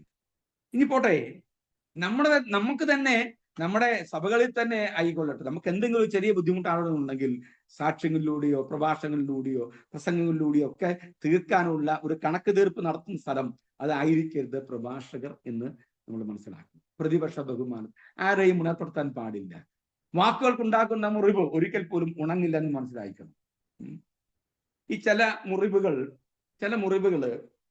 നിങ്ങൾ കണ്ടിട്ടുണ്ടോ? ഈ സന്ധ്യാസമയങ്ങളിൽ മിലിറ്ററി ഉദ്യോഗസ്ഥന്മാരുമായിട്ട് സംസാരിക്കുന്നു. മിലിറ്ററി കാർഗിൽ യുദ്ധത്തിൽ പങ്കെടുത്ത ആളുകൾ, പാകിസ്ഥാനുമായിട്ടുള്ള യുദ്ധത്തിൽ പങ്കെടുത്ത ആളുകൾ അവിടെയൊക്കെ ഇരുന്ന് സംസാരിക്കുമ്പോൾ അവർ ചില മുറിവുകൾ കാണിച്ചിട്ട് പറയും, ഇത് കാർഗിലിൽ ഇന്ന ബറ്റാലിയന്റെ കൂടെ ഇന്ന പോസ്റ്റ് നിന്നപ്പോൾ എന്റെ മേൽ വന്ന് പതിച്ച പാകിസ്ഥാൻ വിട്ട ഒരു ഷെല്ല്, ഒരു മിസൈലിന്റെ ഒരു ഷെല്ല് വന്ന് പതിച്ചതാണ്. എന്താ ഈ മുറിവ് ഞാൻ കാണിക്കുമ്പോൾ നിങ്ങൾ മനസ്സിലാക്കണം, രാജ്യത്തിന് വേണ്ടി ഞാൻ അന്ന് തന്റെ ഇടത്തോടു കൂടി നിന്നതിൽ ഒരു പ്രതീകമാണ്. മനസ്സിലായോ? ചില മുറിവുകൾ ഉണങ്ങും, പക്ഷേ ആ മുറിവുകളുടെ പാടുകൾ വീണ്ടും അവശേഷിക്കും. അറിയാതെ എങ്ങാനും അതിലൊന്ന് പരതിയാൽ വീണ്ടും പഴയിലേക്ക് ആ ബഹുദൂരം പുറകിലേക്ക് സഞ്ചരിക്കാനുള്ള ഒരു ത്വര മുറിവേറ്റവർക്കുണ്ടാകാം. അതുകൊണ്ട് തന്നെ നമ്മൾ നിമിത്തം ആരും മുറിപ്പെടാൻ പാടില്ല എന്നൊരു പ്രതിജ്ഞ നമുക്കുണ്ടാകണം. ഇനി പിന്നെങ്ങനെയാ ദൈവാത്മാവ് സംസാരിക്കുന്നല്ലേ? ദൈവാത്മാവ് സംസാരിക്കട്ടെ, അവരെ കുത്തട്ടെ, അവരോട് ഇടപെടട്ടെ, അവരുടെ മേൽ പതിയട്ടെ. നമ്മുടെ വാക്കിലൂടെ, നാം ഉപയോഗിക്കുന്ന ഓരോ വാക്കിലൂടെയും ദൈവം സംസാരിക്കുമ്പോൾ അത് അവർക്ക് വേദനയായി തോന്നാറില്ല. മറിച്ച് നമ്മൾ പച്ചയ്ക്ക് പറയുന്ന പല കാര്യങ്ങളും പലർക്കും വേദനയാണ് എന്നുള്ള കാര്യം നമ്മൾ മറന്നു പോകരുത്. പിന്നെ അടുത്തത്, പ്രസംഗം വായിക്കാൻ തയ്യാറാകരുത്. നിങ്ങൾ എഴുതി ഉണ്ടാക്കിയിട്ടില്ല, പ്രസംഗം പോയി വായിക്കരുത്. ഞാൻ നോട്ട് തരാം, നിങ്ങൾ എഴുതുന്നവർ എഴുതിക്കൊള്ളുക. പ്രസംഗം വായിക്കരുത്. നമുക്കറിയാം, മുഖ്യമന്ത്രിമാരോ അല്ലെങ്കിൽ ഈ വളരെ പ്രധാനപ്പെട്ട ആളുകളൊക്കെ പ്രസംഗം നോക്കി വായിക്കുക. അത് പ്രധാനപ്പെട്ട കാര്യം. അവരുടെ വായിൽ നിന്നും അരുതാത്ത ഒരു കാര്യം പോലും വരാൻ പാടില്ല എന്ന് നിർബന്ധമുള്ളത് കൊണ്ടും അവർക്ക് അതേ പറ്റൂ എന്നുള്ളത് കൊണ്ടും അവരെന്ത് ചെയ്യുക? നോക്കി വായിക്കും ഒഫീഷ്യൽ പ്രസംഗങ്ങൾ. പക്ഷേ മുഖ്യമന്ത്രിയുടെ പല പ്രസംഗങ്ങളും പ്രസ് മീറ്റും ഒക്കെ നോക്കി കാര്യങ്ങൾ പറഞ്ഞു പോകുന്ന മുഖ്യമന്ത്രി തന്റെ രാഷ്ട്രീയ പ്രസംഗമാകട്ടെ പ്രതിയോഗികളെ എതിർക്കുന്ന തരത്തിലുള്ള ശക്തമായ സന്ദേശം നൽകുന്ന, നോക്കി വായിക്കാതെ പഴയകാല ഓർമ്മകളെയും ഒളിയിടങ്ങളിൽ അവർ ആർജിച്ച അറിവുകളും അവർക്ക് ഒരിക്കൽ പോലും മറക്കാനാവാത്ത ഓർമ്മകളും ഒക്കെ അയവിറക്കുന്നതായിട്ട് കാണാൻ കഴിയും. ഞാൻ പറഞ്ഞത്, ഒരു പ്രസംഗം വായിക്കുമ്പോൾ ഉള്ള പ്രശ്നം എന്ന് പറഞ്ഞാൽ, ഞാൻ ഈ സ്ക്രിപ്റ്റ് എഴുതുന്നത് ഞങ്ങളാണ്. TV ഇപ്പം പല ടൈപ്പിലുള്ള സ്ക്രിപ്റ്റുകൾ, ടെലിഫിലിമിന്റെ സ്ക്രിപ്റ്റുകൾ, അതുപോലെ റേഡിയോ നാടകങ്ങൾ, അതുപോലെ തന്നെ പ്രസംഗങ്ങൾ എല്ലാം എഴുതും. പിന്നെ ഈ ഈ ആങ്കറിങ് സ്ക്രിപ്റ്റുകൾ, നമ്മൾ ആങ്കർ ചെയ്യാൻ വേണ്ടി ഉള്ള സ്ക്രിപ്റ്റുകൾ ഒക്കെ നമ്മൾ, പിന്നെ ഇന്റർവ്യൂവിനുള്ള ചോദ്യങ്ങളും അതിന്റെ സ്ക്രിപ്റ്റുകളൊക്കെ നമ്മൾ സ്ഥിരം എഴുതി കൊടുക്കുന്നതാണ്. നമ്മൾ പ്രോഗ്രാം ചെയ്തുകൊണ്ടിരിക്കുമ്പോൾ ഇപ്പോഴും ഞാൻ തന്നെ ഇന്റർവ്യൂവിനൊക്കെ പോകുമ്പം ഞാൻ തന്നെ സ്ക്രിപ്റ്റ് ഉണ്ടാക്കി അതൊന്ന് മനഃപ്പാഠം വെച്ചിട്ട് അത് പറയാതെ അതിന്റെ ആശയം മാത്രം എടുത്തുകൊണ്ട് അങ്ങനെയാണ് നമ്മൾ ചെയ്യുന്നത്. ഈ സ്ക്രിപ്റ്റ് നമ്മൾ ടെലിപ്രോംപ്റ്റർ, നിങ്ങൾ ഈ വാർത്ത വായിക്കുന്നില്ലേ, ടെലിപ്രോംപ്റ്റർ വെച്ചാണ് പ്രോംപ്റ്റ് ചെയ്യാൻ വേണ്ടി ഫ്രണ്ടിൽ നമ്മളിങ്ങനെ കൃത്യമായിട്ട് അത് തെളിഞ്ഞു വരും. അത് നോക്കി കൃത്യമായിട്ട് വായിച്ചാൽ മതി. ഇതിന്റെ പ്രശ്നം എന്ന് പറഞ്ഞു കഴിഞ്ഞാൽ, ഈ നോക്കി പ്രഭാഷണങ്ങൾ വായിക്കുമ്പോൾ അതൊരു വായിക്കുന്ന ഫീൽ ഉണ്ടാകും. ആർക്കും അത്ര ആസ്വാദ്യകരമാകണമെന്നില്ല. എന്നാൽ നിരന്തരമായിരിക്കുന്ന പരിശീലനം കൊണ്ട് വേണമെങ്കിൽ നോക്കി വായിച്ച് ലാപ്പോ അല്ലെങ്കിൽ ടാബോ അല്ലെങ്കിൽ ഫോണോ ഒക്കെ മുമ്പിൽ വെച്ചുകൊണ്ട് നമുക്ക് നോക്കി വായിക്കാം. അത് നിരന്തരമായ വളരെ നാളത്തെ പരിശീലനം കൊണ്ട് പറ്റുന്നത്. പക്ഷേ പലപ്പോഴും നമുക്ക് പ്രശ്നം എന്ന് പറഞ്ഞാൽ, നമ്മൾ നോക്കി വായിക്കുമ്പോൾ നമ്മുടെ നാടകത്തിൽ ഡയലോഗ് പറഞ്ഞാലും നമ്മൾ നോക്കി വായിച്ചാലും, സൺഡേ സ്കൂളിന്റെ ആകട്ടെ യൂത്തിന്റെ ആകട്ടെ, നമ്മളൊരു സംഗതി നോക്കി വായിക്കാൻ തുടങ്ങിയാൽ നമുക്ക് ഈ വള്ളുവനാടൻ ശൈലിയാണ് വരുന്നത്. തനി കോട്ടയംകാരൻ, ഞാനൊരു കോട്ടയംകാരനാണ്, പക്ക കോട്ടയം ടൗണാണ്. അപ്പൊ അതുകൊണ്ട് തന്നെ എൻ്റെ ഭാഷയ്ക്ക് കോട്ടയം ഭാഷയാണ്, അച്ചടി ഭാഷയാണ് നമ്മൾ പറഞ്ഞുകൊണ്ടിരിക്കുന്നത്. പക്ഷേ ഈ നാടകത്തിലേക്കോ അല്ലെങ്കിൽ ഒരു സ്ക്രിപ്റ്റ് നമ്മൾ വായിക്കുമ്പം എന്തുട്ടാ പറയാ, ഞാൻ അങ്ങോട്ട് പോയിരുന്നു, നമുക്ക് നീട്ടും കൂട്ടും ഒരുപാടുണ്ടാകും അല്ലേ? നിങ്ങൾ ശ്രദ്ധിച്ചോ, ഈ ഈ നമ്മുടെ ഈ കോൺവെന്റിലെ ഞാൻ ഈ നാടകം പിള്ളേരെ ട്രെയിൻ ചെയ്യിക്കാൻ പോകുമ്പം നമ്മൾ കാണുന്ന ഒരു കാഴ്ച, കോൺവെന്റിൽ കന്യാസ്ത്രീയും അവര് ഈ പഠിപ്പിച്ചു വിടുന്ന നാടകം ശ്രദ്ധിച്ചു കഴിഞ്ഞാൽ ഒറ്റ ടോണോ ഒരു ആ ഡയലോഗ് ഡെലിവറിക്ക് ഒരു വേരിയേഷനേ ഉള്ളൂ. ഇപ്പൊ നമ്മുടെ പിള്ളേരാണെങ്കിൽ പോലും സൺഡേ സ്കൂളിലേക്ക് അവരൊരു ചെറിയൊരു സ്കിറ്റ് അവതരിപ്പിക്കാൻ കയറിയ പിന്നെ ഭാഷയെ മാറുക, വള്ളുവനാടൻ ഭാഷയാണ്. കോട്ടയംകാരാണെങ്കിൽ പോലും എന്തിട്ടാ പറയണേ, എന്താ നിങ്ങൾ പറയണേ, പറയൂ അല്ലേ, ഞാൻ പറയണേ ഗാഡിയേ അല്ലേ, ശരിയല്ലേ ഞാൻ പറഞ്ഞേ? നമ്മൾ പെട്ടെന്ന് ഭാഷ ഇങ്ങ് മാറി. നോക്കി വായിക്കുമ്പോൾ പ്രശ്നം അതാണ്. നിങ്ങളൊന്ന് സത്യം പറഞ്ഞാൽ നിങ്ങൾ ഈ നോട്ട് നോക്കി വായിച്ചു നോക്കി കുറച്ചു നേരം, അല്ലെങ്കിൽ പ്രസംഗിക്കാൻ വേണ്ടി ഒരു പ്രസംഗം ഉണ്ടാക്കിയിട്ടൊന്ന് വായിച്ചു നോക്കി, നമ്മുടെ ഭാഷ മാറും, ശൈലി മാറും. അതുകൊണ്ട് ദയവായിട്ട് കോട്ടയംകാരായിട്ട് പ്രസംഗിക്കുക. തൃശ്ശൂർക്കാർ പ്രസംഗിക്കേണ്ടത് അവരെ രീതി കൊണ്ട് പ്രസംഗിക്കട്ടെ. പറഞ്ഞ ആശയം മനസ്സിലാവുന്നുണ്ടോ? അപ്പം അല്ലെങ്കിൽ ഞാൻ ഈ പറഞ്ഞത് തെറ്റാണെങ്കിൽ ഞാൻ ഇവിടുന്ന് നിങ്ങളൊന്ന് പരീക്ഷിച്ച് നോക്കുക. നമ്മളൊരു പ്രസംഗം എഴുതി ഉണ്ടാക്കിയിട്ട് നമ്മൾ വായിച്ചു നോക്കി, നമ്മുടെ ഭാഷ, നമ്മൾ ഉപയോഗിക്കുന്ന ആ ശൈലി പോലും മാറിപ്പോകും. അതുകൊണ്ട് ജനങ്ങൾക്ക് ബോറടിപ്പിക്കുന്ന രീതിയിൽ പ്രസംഗം എന്ത് ചെയ്യരുത്, എഴുതി വായിക്കരുത്, നമ്മൾ സൂക്ഷിക്കേണ്ട കാര്യമാണ്. അടുത്തത്, പ്രസംഗം മനഃപ്പാടമാക്കരുത്. ഈ പിള്ളേര് സൺഡേ സ്കൂളിന് നമ്മളൊക്കെ മാർക്കിടാൻ പോകുമ്പം സ്ഥിരം പരിപാടിയാണ്, ദൈവനാമത്തും ഉണ്ടാകട്ടെ. ഞാനിന്ന് പ്രസംഗിക്കാൻ പോകുന്ന വിഷയം പ്രാർത്ഥനയാണ്. പ്രാർത്ഥന എന്ന് പറഞ്ഞാൽ പ്രാർത്ഥന എന്ന് പറഞ്ഞു കഴിഞ്ഞാൽ അങ്ങനെ അവിടെ നിന്ന് ഇങ്ങനെ എഴുതി കൊടുത്ത അമ്മച്ചി അവിടെ നിന്ന്, ആന്റി അല്ലെങ്കിൽ അമ്മ അവിടെ നിന്ന് പ്രാർത്ഥന എന്ന് പറഞ്ഞ ഉടനെ പുള്ളിക്കാരി പ്രാർത്ഥന എന്ന് പറഞ്ഞു കഴിഞ്ഞാൽ അബ്രഹാം പ്രാർത്ഥിച്ചിരുന്നു. പ്രാർത്ഥന എന്ന് പറഞ്ഞാൽ ദൈവത്തോട് ഇനി മറന്നു പോയെന്നേ. ഞാൻ പറഞ്ഞ ആശയം മനസ്സിലാവുന്നുണ്ടോ? നിങ്ങളൊന്ന് കാണാൻ പഠിച്ചത് പ്രസംഗിച്ച് നോക്കിക്കേ. അതുകൊണ്ട് ഞങ്ങൾ ചെയ്യുന്നതൊക്കെ, ഞാനിപ്പോഴും ചെയ്യുന്ന എല്ലാ പ്രസംഗവും ഞാൻ എഴുതി ഉണ്ടാക്കും. പക്ഷെ എന്ത് കാര്യം എഴുതി ഉണ്ടാക്കും. ഇനി ഞാനൊരു കാര്യം എഴുതുകയാണെങ്കിൽ, ഒരു കോട്ടാണെങ്കിലും ഞാൻ ഒരു പുസ്തകം വായിച്ചാൽ ആ പുസ്തകം എനിക്ക് ആവശ്യമുള്ള കാര്യങ്ങൾ ഞാൻ എഴുതിയെടുക്കാറുണ്ട് നോട്ടായിട്ട്.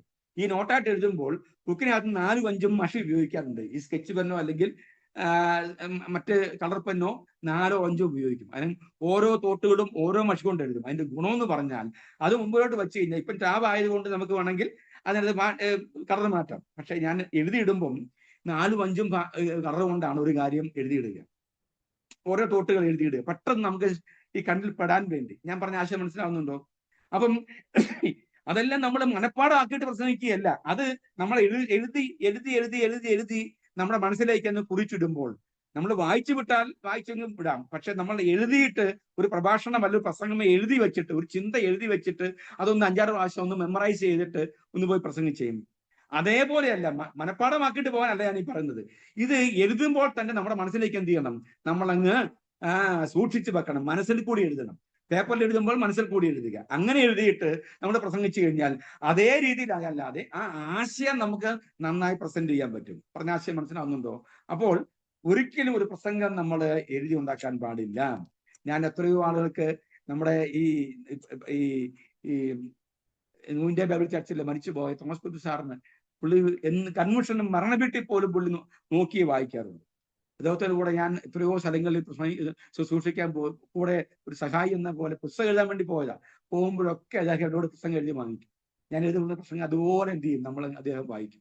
അപ്പൊ അതിന്റെ പ്രശ്നം എന്ന് പറഞ്ഞാൽ, ഈ പ്രസംഗിക്കുന്ന ആളുകൾക്ക് ആ ചിന്തയും കാണത്തില്ല. ആരെങ്കിലും സംശയം ചോദിച്ചു കഴിഞ്ഞാൽ പിന്നെ എന്ത് ചെയ്യാം, നമുക്ക് ഇരുന്നൊന്നും പറയാൻ പറ്റുന്ന അവസ്ഥയായിരിക്കില്ല. അതുകൊണ്ട് പ്രസംഗം മനഃപ്പാടമാക്കരുത്. നിങ്ങൾ പ്രസംഗം എഴുതുക, അത് മനസ്സിലെഴുതുക, എന്നിട്ട് നന്നായി എന്ത് ചെയ്യുക, ആശയങ്ങൾ പ്രസംഗിക്കുക. ഇനി ശ്രദ്ധിച്ചേ, നമ്മുടെ ഭാഷ ആർക്കും ഒരു ഗ്രാഹ്യമോ ദുർഗ്രാഹ്യമോ ആകരുത്. ഗ്രാഹ്യമല്ലാതിരിക്കാൻ പാടില്ല ഉപയോഗിക്കുന്ന ഭാഷ. അതിന്റെ അർത്ഥം മലയാളത്തിൽ നല്ല ഭാഷ ഉപയോഗിക്കണ്ട എന്നുള്ളതല്ല. നമ്മളെ ലളിതവും ശുദ്ധവുമായ സംഭാഷണ ശൈലിയിലൂടെ പ്രസംഗിക്കുകയാണ് നന്നായിരിക്കും. പക്ഷേ നമ്മുടെ ഈ ഭാഷ എന്ന് പറയുന്നത്, ഭാഷ എപ്പോഴും ആശയങ്ങളെ പങ്കുവയ്ക്കുവാനും പകർന്നു കൊടുക്കുവാൻ വേണ്ടിയാണല്ലോ. പക്ഷെ ഈ ഭാഷ അരോചകമാകാൻ പാടില്ല. ലളിതമായ ഭാഷ ഉപയോഗിക്കുക എന്ന് പറഞ്ഞാൽ നമ്മള് ഈ പല ആളുകളും ലളിതമാണെന്ന് പറഞ്ഞാൽ ദ്വൈവാർത്ഥ പ്രയോഗങ്ങളാണ് കൂടുതലും നമ്മുടെ പ്രഭാഷണങ്ങളിൽ എന്ന് പറഞ്ഞാൽ ഈ ആളുകൾ എപ്പോഴും ശ്രദ്ധിക്കണം, നമ്മുടെ എല്ലാം മനസ്സിലേക്ക് പോസിറ്റീവ് അല്ല ആദ്യം വരുന്നത്. ഒരു ചെറിയ കാര്യം തുടങ്ങുമ്പോഴേ നമ്മുടെ മനസ്സിലേക്ക് വരുന്ന ഒരു നെഗറ്റീവ് ഫീലുണ്ട്. ശരിയല്ലേ? ശരിയാ, നിങ്ങൾ അല്ലെന്ന് പറഞ്ഞാലും അതാണ് ശരി കേട്ടോ. ഒരു നെഗറ്റീവ് ഫീലുണ്ട്, അതിനുശേഷം ഒരു പോസിറ്റീവ് വരത്തുള്ളൂ. അതുകൊണ്ട് തന്നെ നമുക്കെപ്പോഴും ആഹ്ലാദിക്കാനും ഒരു ആനന്ദമുണ്ടാകാനും എപ്പോഴും പ്രഭാഷകർ ദ്വയാർത്ഥ പ്രയോഗങ്ങൾ ഉപയോഗിക്കാറുണ്ട്. സഭ്യമല്ലാത്ത ഭാഷ, അതിന്റെ അർത്ഥം കൊണ്ട് 10 പ്രാവശ്യം ചിന്തിച്ചാലേ മനസ്സിലാകൂ എന്നുള്ളത് കൊണ്ട് തന്നെ അത്തരം അർത്ഥങ്ങൾ വരുന്ന പദപ്രയോഗങ്ങളും സംഭാഷണ രീതികളും ഉപയോഗിക്കാറുണ്ട്. എന്തിനാ? അതൊരു ഹാസ്യത്തിനോ അല്ലെങ്കിൽ ആളുകളെ പിടിച്ചു നിർത്താനോ ഒക്കെ ആയിരിക്കാം. പക്ഷേ അന്നേരം ഒരു പക്ഷേ ഞാനൊന്നും പറയാം, ലളിതമായിട്ട് അത് എല്ലാം മറന്നേക്കൂ. ഇത് ശ്രദ്ധിച്ചേ, നമ്മുടെ പ്രഭാഷണം കൊണ്ട് അയ്യേ എന്ന് ആരും വെക്കരുത്. അയ്യോ എന്ന് വെച്ചാലും അയ്യേ എന്ന് എന്ത് ചെയ്യരുത്, വെക്കരുത്. മനസ്സിലായോ? നമ്മുടെ പ്രസംഗം കൊണ്ട് അയ്യോ എന്ന് നിലവിളിക്കട്ടെ, അതായിരിക്കണം പ്രസംഗം. അയ്യോ എന്ന് നിലവിളിക്കട്ടെ. പാപത്തെക്കുറിച്ച് പറയുമ്പോൾ നിലവിളിക്കട്ടെ, അല്ലെ അവന്റെ രോഗത്തെക്കുറിച്ച് പറയുക, അവന്മേൽ വ്യാപരിക്കുന്ന പിശാചിനെ കുറിച്ച് പറയുമ്പോൾ അവൻ നിലവിളിക്കട്ടെ. പക്ഷെ അയ്യേ എന്ന് പറയരുത്. അയ്യേ എന്ന് പറയാൻ പാടില്ല. അതുകൊണ്ട് നമ്മളുടെ ഭാഷ എപ്പോഴും നല്ല ഭാഷ ഉപയോഗിക്കാൻ ശ്രമിക്കുക. ഇനി നല്ല മലയാളത്തിലാണെങ്കിൽ നല്ല മലയാളം ഉപയോഗിക്കാൻ ശ്രമിക്കുക. ഇനി ഇംഗ്ലീഷിലാണെങ്കിൽ പോലും കടിക്കാൻ പൊട്ടാത്ത വൊക്കാബുലറി നമ്മൾ ഉപയോഗിക്കാൻ പാടില്ല എന്ന് കൂടി ചിന്തിക്കണം. പല ആളുകളും ഇഡിയംസ് ഉപയോഗിക്കാറുണ്ട്. ഈ എന്താണ് പറയാ, അതിന്റെ മലയാളം എന്താ, ഈ പഴഞ്ചൊല്ലുകൾ ഉപയോഗിക്കാറുണ്ട് ഇംഗ്ലീഷില്. അതിന്റെ അർത്ഥം നമ്മൾ കണ്ടെത്താൻ വലിയ പാടാണ്. ഈ ഞങ്ങള് കോളേജ് പഠിക്കുന്ന സമയത്ത് സ്ഥിരം ഇപ്പോഴും നമ്മൾ ചെയ്യുന്ന കാര്യം 10 വൊക്കാബുലറി ഡെയിലി പഠിക്കുവായിരുന്നു. ഹൈസ്കൂളിൽ പഠിക്കുമ്പം വായിക്കുന്ന എല്ലാ ദിവസവും 10 വൊക്കാബുലറി കമ്പൽസറി ആയിട്ട് നമ്മൾ പഠിക്കും. നമ്മളെപ്പോഴും ഒരു റിമൈൻഡർ, ചെറിയ ബുക്ക് നമ്മുടെ കയ്യിൽ ഉണ്ടാവും. നമ്മൾ വായിക്കുമ്പോൾ നമ്മൾ അറിയാൻ വയ്യാത്തൊരു ഭാഷ, ഒരു വാക്ക് അന്നേരം തന്നെ എഴുതിയിട്ട് അതിന്റെ ഡിക്ഷണറി പോയി നോക്കി അതിന്റെ മലയാളം അല്ലെങ്കിൽ ഇംഗ്ലീഷ്, അതിന്റെ യൂസേജ് എല്ലാം എഴുതി അങ്ങനെ ഒരു 10 ഡെയിലി പഠിക്കും. അതുകൊണ്ട് നമുക്ക് കൂടുതൽ വൊക്കാബുലറി നമുക്ക് വരും. പിന്നെ ഈ പഠനകാലത്തൊക്കെ നമ്മുടെയൊക്കെ ഒരു വലിയ ഒരു ത്വര എന്ന് പറഞ്ഞാൽ ഒരുവൻ പ്രസംഗിക്കാൻ കയറുമ്പോൾ ആരും കേൾക്കാത്ത വൊക്കാബുലറി ഉപയോഗിക്കുക എന്നുള്ളതാണ്. ഇതുപോലെ തന്നെ ഞാൻ മലയാളം, എനിക്ക് എൻ്റെതായിരിക്കുന്ന മലയാള ശൈലിയും ഒരു മലയാള ഭാഷ ഒക്കെ ഞാൻ ഉണ്ടാക്കിയെടുത്തത് ആദ്യം ഭാഷാപോഷണി എന്ന് പറഞ്ഞ പുസ്തകം ഈ മലയാള മനോരമയുടെ ഈ സാഹിത്യ മാസിക വായിച്ചപ്പോൾ എനിക്കൊന്നും മനസ്സിലായില്ല. ഞാൻ മാറ്റിവെച്ചില്ല. അന്നേരം അടുത്ത മലയാള ഒരു ബുക്ക് സ്റ്റോറിൽ പോയി മലയാള ഡിക്ഷണറി വാങ്ങിച്ചിട്ടും ഈ പദങ്ങൾ മുഴുവൻ അണ്ടർലൈൻ ചെയ്തത് മുഴുവൻ ഞാൻ എഴുതി ഒരു ബുക്കിനകത്ത് വെച്ചിട്ട് അതിന്റെ അർത്ഥം കണ്ടുപിടിച്ചു. പിന്നെ ഈ ഡിക്ഷണറി വെച്ചുകൊണ്ട് ഇങ്ങനെ ഉള്ള പദങ്ങളെ കണ്ടുപിടിക്കാനുള്ള ശ്രമം നമ്മൾ നടത്തി. വായിക്കുമ്പോഴൊക്കെ മനസ്സിലാകുന്നില്ല എങ്കിൽ ഇപ്പോഴും നമുക്ക് സംശയമുള്ള പദങ്ങൾ ഡിക്ഷണറി നോക്കി നമ്മൾ എന്ത് ചെയ്യും, കണ്ടുപിടിക്കാൻ ശ്രമിക്കും. ഞാൻ പറഞ്ഞ ആശയം, നമ്മളെപ്പോഴും നല്ല ഭാഷ ഉപയോഗിക്കാനുള്ള ശ്രമം നടത്തണം. നല്ല ഭാഷ നമ്മൾ ഉപയോഗിക്കണം. നമ്മുടേതായിരിക്കുന്ന ഉപദേശി ഭാഷ അല്ലെങ്കിൽ പെന്തക്കോസ്ത് ഭാഷയ്ക്കൊക്കെ ഒരു മാറ്റം ഉണ്ടാകണം എന്ന നല്ല ഭാഷ ഉപയോഗിക്കാൻ എപ്പോഴും ആഗ്രഹിക്കുന്ന വ്യക്തിയാണ്. നിങ്ങളും അതിലേക്ക് വരണമെന്ന് ഞാൻ ശുപാർശ ചെയ്യുന്നു. ശ്രദ്ധിച്ചേ. ഇനി അടുത്തത്, നമ്മുടെ പ്രഭാഷണങ്ങളിൽ പലപ്പോഴും വളരെ ആവശ്യമില്ലാത്ത ഗോഷ്ഠികൾ നമ്മൾ കാണിക്കാൻ ശ്രമിക്കാറുണ്ട്. 1 മിനിറ്റ്.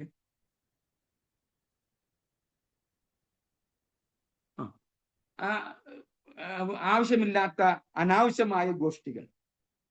ചിലരുടെ പ്രസംഗം കേട്ട് കഴിഞ്ഞാൽ നമുക്ക് എന്ത് ചെയ്യാം, അങ്ങ് ഇച്ഛിച്ചു തോന്നും ചിലർ പറയും പ്രസംഗം കേട്ടാൽ. എന്ന് പറഞ്ഞാൽ മുഖത്തെ ഭാവങ്ങളും ഉപയോഗിക്കുന്ന ഭാഷാശൈലിയും ഒക്കെ ഈ മുഖത്തെ ഭാവങ്ങളും നമ്മുടെ ഗോഷ്ഠികളും ഒക്കെ പലപ്പോഴും അരോചകമായി തോന്നാറുണ്ട്. ഇനി ശ്രദ്ധിക്കേണ്ട മറ്റൊരു കാര്യം, നമ്മൾ നിൽക്കുന്ന സദസ്സ് എപ്പോഴും ആളുകളുടെ അടുത്താണ് നമ്മൾ നിൽക്കുന്നത് എന്നുള്ളത് കൊണ്ട് കയ്യിൽ ടവലൊക്കെ കരുതുന്നത് നല്ല കാര്യമാണ്. നമ്മളിൽ നിന്നും അറിഞ്ഞോ അറിയാതെയൊക്കെ എപ്പോഴും ബഹിർഗമിക്കാൻ സാധ്യതയുള്ള, തെറിച്ചു പോകാൻ സാധ്യതയുള്ള തുപ്പലൊക്കെ എന്ത് ചെയ്യുക, വല്ലവരുടെയും മുഖത്തേക്ക് നോക്കി അഭിഷേകത്തിന്റെ അതൊന്നും ചിന്തിക്കേണ്ട, അറിഞ്ഞുകൊണ്ടും അറിയാതെയൊക്കെ പോകുന്നതായിരിക്കാം. അതൊക്കെ ഒന്ന് കൺട്രോൾ ചെയ്യാനുള്ള ശ്രമം നമ്മൾ എന്ത് ചെയ്യണം. ഇതൊക്കെ ഇത് ഞാൻ ഇത്രയും ലളിതമായിട്ടൊക്കെ പറയുന്നത് ഒരു പ്രഭാഷണത്തിന് പോകുമ്പോൾ അറിഞ്ഞിരിക്കേണ്ട കാര്യങ്ങളാണ്. ഇനി ശ്രദ്ധിച്ചേ, നമ്മള് അതുപോലെ തന്നെ ഈ PN സക്രിയ എന്ന് പറഞ്ഞൊരു പ്രഭാഷണം ഉണ്ടായിരുന്നു ഗോൾഡില്. അദ്ദേഹം 2 ടവൽ ഉപയോഗിക്കും. 2 ടവൽ, ഒന്ന് മുഖം തുടയ്ക്കാൻ വേപ്പ് തുടക്കാൻ, ഒന്ന് അദ്ദേഹത്തിന് തുപ്പാനും. എന്ന് പറഞ്ഞാൽ തുപ്പാൻ എന്ന് പറഞ്ഞാൽ അദ്ദേഹത്തിന്റെ എപ്പോഴും വായിക്കാത്ത ഇങ്ങനെ ഈ തുപ്പല് നിറയും, അതിങ്ങനെ തുടയ്ക്കാൻ വേണ്ടിയാണ് എപ്പോഴും ഇങ്ങനെ. ഒരു നല്ല ഉഗ്രൻ പ്രഭാഷകനൊക്കെ. ഞാൻ പറഞ്ഞ ആശയം, ഈ നമ്മൾ ആവശ്യമില്ലാത്ത കാര്യങ്ങളൊക്കെ നമ്മൾ ഒഴിവാക്കി, അതിന് നമ്മൾ ചെയ്യേണ്ടത്, നമ്മുടെ എല്ലാ പ്രഭാഷണങ്ങളും എടുക്കുമ്പോൾ ഒരു പഠന വിദ്യാർത്ഥി എന്ന നിലയിൽ നിങ്ങൾ പ്രഭാഷണം പരിശീലിക്കുമ്പോൾ കണ്ണാടിയുടെ മുമ്പിൽ നിന്ന് പോയി പ്രസംഗിച്ച് പഠിക്കാൻ ശ്രമിക്കണം. അതാണ് നമ്മുടെ തെറ്റുകളെ മനസ്സിലാക്കാൻ. അല്ലെങ്കിൽ റെക്കോർഡ് ചെയ്യുക. ഇപ്പം കണ്ണാടി കൊണ്ടൊന്നുമില്ല, നമുക്കിപ്പം മൊബൈൽ ഉണ്ടല്ലോ. ഒരു പ്രഭാഷണത്തിന് മുമ്പ് ഒന്ന് റെക്കോർഡ് ചെയ്തിട്ടൊന്നും കേൾക്കാനുള്ള ശ്രമം നമ്മൾ നടത്തണം. ഇങ്ങനെയാണ് നമ്മൾ ആവശ്യമില്ലാത്തതൊക്കെ എന്ത് ചെയ്യുക. ചിലവരൊക്കെ കർത്താവിന്റെ കോഴ്സിനെ കുറിച്ച് വർണ്ണിക്കുമ്പോൾ മുഖഭാവം കണ്ടു കഴിഞ്ഞാൽ എന്ത് ചെയ്യാം, നമ്മൾ കേൾക്കുന്ന കേൾവിക്കാര് പിന്നെ ആയുസിൽ എന്ത് ചെയ്യുക, ക്രൂശിൽ നോക്കാൻ പോകത്തില്ല. അതുപോലെ അങ്ങ് എന്ത് ചെയ്യുക, ഗോഷ്ഠി കാണിച്ച് വികൃതമാക്കി. അപ്പം നമ്മൾ പറയുന്ന ആശയത്തിനൊരു വൈകാരികമായ ഭാവം ഉണ്ടാകാൻ നമുക്ക് നമ്മുടെ ആംഗ്യങ്ങളൊക്കെ നമുക്ക് ശക്തമായി ഉപയോഗിക്കാം. പക്ഷെ അതൊരു അരോചകമാകാൻ പാടില്ല എന്ന് നിങ്ങൾ മറക്കരുത്. 11ാമത്തെ കാര്യം, ഒരുങ്ങാതെ എന്ത് ചെയ്യുക, പ്രസംഗിക്കരുത്. ഈ ഒരുക്കം എന്ന് പറയുന്നത്, ഈ പ്രസംഗം ഒരിക്കൽ പോലും ഒരു പ്രഭാഷണത്തിന് വേണ്ടി ക്ഷണിച്ചാൽ നന്നായി പ്രസംഗം ഒരുക്കണം, നന്നായി ഉണ്ടാക്കണം, ഒരുക്കണം. അതിനുവേണ്ടി അലയണം, അതിനുവേണ്ടി ശ്രമിക്കണം, വായിക്കണം, കണ്ടെത്തണം, പിന്നെയും ആശയങ്ങൾക്ക് വേണ്ടി അലയണം, അതിന്റെ പിന്നാലെ പോകണം, പുതിയ പുതിയ ആശയങ്ങൾ പറയാനുള്ള ത്വര ഉണ്ടാകണം, അത് അന്വേഷിക്കാൻ വേണ്ടിയും കണ്ടെത്താനും എഴുതി വെക്കാനും ഒക്കെ ഉള്ള ഒരു വലിയ ആഗ്രഹം ഉണ്ടാകണം. എങ്കിൽ മാത്രമേ നമ്മൾ വിജയിക്കുകയുള്ളൂ. അപ്പം ഒരു നന്നായി പ്രഭാഷണം ഒരുക്കുക എന്നുള്ളത് ഏറെ പ്രധാനപ്പെട്ട കാര്യമാണ്. മറ്റൊരു പ്രധാനപ്പെട്ട കാര്യം, നമ്മൾ നന്നായി വസ്ത്രധാരണം കൂടി ഇതിന്റെ കൂടെയാണ് ചേർത്ത് പറയുക. പിന്നീട് പറയേണ്ടതാണെങ്കിൽ പറഞ്ഞേക്കുക. ശ്രദ്ധിച്ചേ, നന്നായി ആണാണെങ്കിലും പെണ്ണാണെങ്കിലും നന്നായി വസ്ത്രധാരണം നടത്താൻ നമ്മൾ ശ്രദ്ധിക്കണം. ഇനി നമ്മുടെ വീട്ടിൽ നിന്ന് ഇറങ്ങി പോകുമ്പോൾ നമ്മുടെ വീട്ടിലുള്ള അവര് പോലും മൂക്കത്ത് കൈവെക്കുന്ന വസ്ത്രം നമ്മൾ എന്ത് ചെയ്യരുത്, ധരിക്കാൻ പാടില്ല. അയ്യേ എന്ന് പറയുന്ന ഒരു വസ്ത്രവും ആരും ഉപയോഗിക്കാൻ പാടില്ല. എന്നെ ചതിക്കുകയില്ല എന്ന് ഉറപ്പുള്ള വസ്ത്രമേ നമ്മൾ എന്ത് ചെയ്യുള്ളൂ. നമ്മള് പ്രസംഗം എടുത്ത് എന്ത് ചെയ്യാ, ബൈബിളും എല്ലാം വെച്ച് എടുക്കുന്ന എന്ത് ചെയ്യാ, ഈ സാധനം 1000 പ്രാവശ്യം തലേന്ന് എന്ത് ചെയ്യാ, അങ്ങോട്ട് മാറ്റും ഇങ്ങോട്ട് മാറ്റും, അവസാനങ്ങൾ വലിച്ചിടും. പിന്നെ എന്ത് ചെയ്യാ, കണ്ണ് കാണാൻ വരാതെ ആകെ പ്രശ്നമാണ്. പ്രശ്നത്തിന് മുമ്പായിട്ട് ഇതൊക്കെ ഒന്ന് ഉരുക്കി 2 സൈഡും ഒക്കെ കുത്തി നന്നായി ഒന്ന് ഉരുകി. വേണമെങ്കിൽ നിങ്ങളുടെ ഫൗണ്ടേഷനൊക്കെ ഇട്ടോ ശകലം. ഒരിച്ചിറങ്ങുമ്പോൾ പിന്നെ അത് ഒരു ടവലെ കൈ വെച്ചാലും മതി. ശ്രദ്ധിച്ചേ, നന്നായി, ഏറ്റവും നന്നായി നിങ്ങൾ ഇരിക്കുന്ന ഫൗണ്ടേഷൻ എന്നൊക്കെ പറയുമ്പോൾ അയ്യേ, അതൊന്നും ഞാൻ പറഞ്ഞത് ഏറ്റവും നന്നായി ഒരുങ്ങി പോകാനാണ്. ഭയങ്കര ലിപ്സ്റ്റിക് ഒക്കെ ഇട്ട് പോകാനല്ല ഉദ്ദേശിച്ചത്. അതായത് നന്നായി ഒരുങ്ങുക, ഏറ്റവും നന്നായി ഒരുങ്ങുക. നിങ്ങൾക്കറിയാമോ, ലോകത്തിലെ, നമ്മുടെ കേരളത്തിലെ ഏറ്റവും നന്നായി ഒരുങ്ങുന്ന 2 കൂട്ടരേ ഉള്ളൂ. ഇപ്പം രാഷ്ട്രീയക്കാരും ഉണ്ട് 3 കൂട്ടർ. ഒന്ന് രാഷ്ട്രീയക്കാർ, 2 ഡോക്ടേഴ്സ്, 3 കൂട്ടർ. ഒന്ന് രാഷ്ട്രീയക്കാർ, 2 ഡോക്ടേഴ്സ്, പിന്നെ മെഡിക്കൽ റപ്പ്, പിന്നെ വിദേശമാരും അവരുടെ ഭാര്യമാരും, അല്ലേ? അല്ലെങ്കിൽ വിശ്വാസി സമൂഹം. ഏറ്റവും വെൽ ഡ്രസ്ഡ് ആയിട്ട് പോകുന്ന ആൾക്കാർ. നമ്മൾ നന്നായിട്ട് നടക്കാൻ, നന്നായിട്ട് ജനത്തിന് മുമ്പിൽ നിൽക്കണം. ഏറ്റവും അതിന് വില കൂടിയ ഡ്രസ് എന്നുള്ളതല്ല, ഏറ്റവും നല്ല, നമ്മളെ ചതിക്കാത്ത ഡ്രസ്സ്, നമ്മളെ വഞ്ചിക്കാത്ത വസ്ത്രം എന്ത് ചെയ്യണം, പ്രഭാഷണത്തിന് വേണ്ടി നമ്മൾ പ്രഭാഷണത്തിന് ഒരുങ്ങുമ്പോൾ നമ്മൾ ഉപയോഗിക്കണം. മനസ്സിലായോ? നമുക്ക് നമ്മുടെ ശരീരത്തിന്റെ അവസ്ഥ നമുക്കേ അറിയാവുള്ളൂ. നമ്മുടെ ശരീരത്തിന്റെ അളവ് നമുക്കേ അറിയാവൂ. നമ്മുടെ ശരീരത്തിന്റെ വ്യാസം നമുക്കേ അറിയാവുള്ളൂ. നമ്മുടെ ശരീരം പേർക്കുന്നതാണോ അല്ലയോ നമുക്കേ അറിയാവുള്ളൂ. അതുകൊണ്ട് നമ്മൾ ഉപയോഗിക്കുന്ന വസ്ത്രം ഒക്കെ അത്തരത്തിൽ ആഗ്രഹിക്കണം. എല്ലാ പ്രഭാഷണ വേദികളിലും AC ആകണമെന്നില്ല. എല്ലാ ഹോളുകളും AC അല്ല. ഇന്ന് AC ഉള്ള ഹോളുകളാണ് ധാരാളം. നമുക്ക് എല്ലാ പ്രഭാഷണ വേദികളിലും നമ്മുടെ നേരെ ഫാൻ എപ്പോഴും വെച്ച് തരണമെന്നില്ല. നമ്മൾ പ്രസംഗിക്കുമ്പോൾ അങ്ങനെയുള്ള സ്ഥലങ്ങളിൽ പോയി നിന്ന് പ്രസംഗിക്കണമെന്നുമില്ല.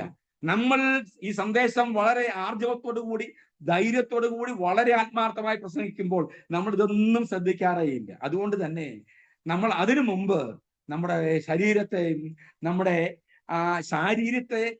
ശരീരത്തെയും ശരീരം വാക്ക്, ശരീരം നമ്മുടെ ശരീരം, ആ ശരീരത്തെയും നന്നായി സൂക്ഷിക്കുന്ന വസ്ത്രങ്ങൾ കൊണ്ട് നമ്മൾ എന്ത് ചെയ്യണം? നമ്മൾ ഒരുക്കേണ്ടതായി ആവശ്യമുണ്ട്. ശ്രദ്ധിച്ച് മനസ്സിലായോ? ഇനി സ്ത്രീകളൊക്കെ ആണെങ്കിൽ തലേ തുടിയെടുക്കുകയാണെങ്കിൽ രണ്ട് സൈഡ് കുത്തി അല്ലെങ്കിൽ കൃത്യമായിട്ട് വന്ന്, ഇപ്പോഴത്തെ ഒരു ട്രെൻഡാണല്ലോ ഈ സ്ത്രീകൾ സാരിയുടെ മുകളിലൂടി എന്ത് ചെയ്യുക, ഈ മോദിക്കോട്ട് പോലത്തെ കോട്ട് അല്ലെങ്കിൽ നേഴ്സുമാരുടെ കോട്ട് പോലത്തെ കോട്ട് ഏറ്റവും നല്ല കാര്യമാണ്. അത് തുടങ്ങി വച്ച് മരിച്ചുപോയ കഴിഞ്ഞ ദിവസം നിത്യതയെ പ്രവേശിച്ച നമ്മുടെ അന്നാകണ്ഠത്തിലാണ്. ഞങ്ങളിരിക്കുന്ന വേദിയിൽ അദ്ദേഹം പരസ്യമായി പറഞ്ഞത്, ഞാൻ ആദ്യമായിട്ട് പുള്ളിക്കാർ ഇട്ടുകൊണ്ട് വന്ന വേദിയിൽ ഞാനുണ്ട്. അന്ന് അവര് പറഞ്ഞത്, ഞാൻ നിന്ന് പ്രസംഗിക്കുമ്പോൾ ഈ സ്റ്റേജ് ഇരിക്കുന്ന സകല പുള്ളികളും അവരാരും പ്രസംഗം ശ്രദ്ധിക്കാറില്ല, ശ്രദ്ധിക്കുന്ന പുള്ളി എന്നെയാ. അതുകൊണ്ട് ഇനി ഞാൻ എന്ത് ചെയ്യാ, ഇനി മുതൽ ഇടുക, എല്ലാവർക്കും അത് ഉപയോഗിക്കാന്ന് പറഞ്ഞാണ് പുള്ളിക്കാർ തുടങ്ങിയത്. ഇപ്പോൾ എല്ലാ സ്ത്രീകളായിരിക്കുന്ന പ്രഭാഷകരും അത്തരം വസ്ത്രങ്ങൾ ഉപയോഗിക്കാറുണ്ട്. ഏറ്റവും നന്നായി ഒരുങ്ങണം, നന്നായി ഒരുങ്ങി വേണം വരാൻ. പ്രസംഗവും ഒരുക്കണം, നമ്മുടെ ശരീരത്തെയും ഒരുക്കണം. ഞാൻ ഒന്നുകൂടി പറയാം, നമ്മളെ ചതിക്കുന്ന ഒരു വസ്ത്രവും ധരിച്ച് എങ്ങും പോകരുത്. എനിക്ക് കോൺഫിഡൻസ് ഇല്ലാത്ത ഒരു വസ്ത്രവും ഞാൻ ധരിക്കാറില്ല. എനിക്ക് ചേരുന്ന വസ്ത്രം ഞാൻ ഏറ്റവും നന്നായി ധരിക്കാൻ ശ്രമിക്കുന്ന ആൾ എന്ന് നമുക്കൊരു ബോധ്യമുണ്ടാകും. അങ്ങോട്ട് പോകുമ്പോൾ അയ്യേ എന്ന് നമ്മുടെ വീട്ടിൽ നിന്ന് നമ്മളെ വസ്ത്രം ധരിച്ചു പോകുമ്പോൾ വീട്ടിലിരിക്കുന്ന അപ്പനോ അമ്മയോ അല്ലെങ്കിൽ മറ്റുള്ളവരോ അയ്യോ എന്ന് പറയുന്ന വസ്ത്രം എന്ത് ചെയ്യരുത്, ഒരിക്കലും ധരിക്കാൻ പാടില്ല. ഇത് തന്നെയാണ് ഒരു പ്രഭാഷകനും ഒരു പ്രഭാഷകയും ഒരു പ്രഭാഷകരായി വേദിയിലെത്തുമ്പോൾ സദസ് അയ്യേ ഇത് ചേരുന്നില്ലല്ലോ, ഇതെന്തുവാ എന്ന് അവർക്ക് ഉണ്ടാകും. ഇനി മറ്റൊരു കാര്യം കൂടി പറയാം. നമ്മളിപ്പോൾ ഞങ്ങൾ ഷൂട്ട് ചെയ്യുമ്പം പറയുന്നൊരു കാര്യമുണ്ട്. നമ്മൾ എന്ത് സബ്ജക്റ്റാണ് പറയുന്നത് അതനുസരിച്ചുള്ള ബാക്ക്ഗ്രൗണ്ട് ആണ് നമ്മൾ ഉപയോഗിക്കുന്നത്. അതനുസരിച്ചുള്ള എന്ത് ലൈറ്റപ്പാണ് ചെയ്യുന്നത്, അതിനനുസരിച്ചുള്ള മേക്കപ്പാണ് ചെയ്യുന്നത്, അതനുസരിച്ചുള്ള കോസ്റ്റ്യൂമാണ് നമ്മൾ ഇടുന്നത്. മനസ്സിലായോ? കോസ്റ്റ്യൂമാണ് ഇടുന്നത്. ഇനി അപ്പം അതുകൊണ്ട് തന്നെ നമ്മൾ പറയുന്ന സന്ദേശത്തിന് ആവശ്യമായ ആ സന്ദേശത്തിനാണ് പ്രാധാന്യം. അതുകൊണ്ട് തന്നെ ആ ഒബ്ജക്റ്റീവിനാണ് പ്രാധാന്യം. അതുകൊണ്ട് തന്നെ ബാക്ക്ഗ്രൗണ്ട് നിമിത്തം അല്ലെങ്കിൽ മറ്റ് ഈ തോരണം ചാർത്തലുകൾ നിമിത്തം ഈ പറയുന്ന സന്ദേശം ശ്രദ്ധിക്കാതെ പോകരുത്.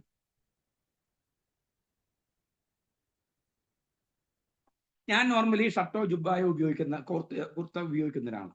കുർത്ത ഉപയോഗിക്കും, ഷോർട്ട് ഉപയോഗിക്കും, ഷർട്ടും മുണ്ട് ഉപയോഗിക്കും, ഒക്കെ ഉപയോഗിക്കുന്ന ആളാണ്. നല്ല പച്ച തയ്ച്ച് ഇരിക്കുന്ന ആളാണ്. ഞാൻ ഒരു വെള്ള ജുബായും വെള്ളക്കുർത്തയും ഒരു വെള്ളമുണ്ട് കൊടുത്ത് ഒരു നേരിത് ഇട്ടുകൊണ്ട് നിങ്ങളെ സഭയെ പ്രസംഗിക്കാൻ വരും. അനീഷ് കാവാലം പാസ്റ്റർ വരുന്ന പോലെ വരുന്നിരിക്കട്ടെ. അപ്പൊ നിങ്ങളെല്ലാം പറയും, എന്നാ ബോറ, ഇദ്ദേഹത്തിന് വേറൊരു പണിയില്ലേ, എന്തോ പ്രശ്നമുണ്ടല്ലോ പുള്ളിക്ക്. ഉടനെ എന്ത് ചെയ്യും, ഞങ്ങളുടെ വീട്ടിലോട്ട് വിളിച്ച് ചോദിക്കുക, ഈ ഇടയ്ക്ക് സാറിന് എന്തെങ്കിലും ബുദ്ധിമുട്ടുണ്ടായിട്ടുണ്ടോ?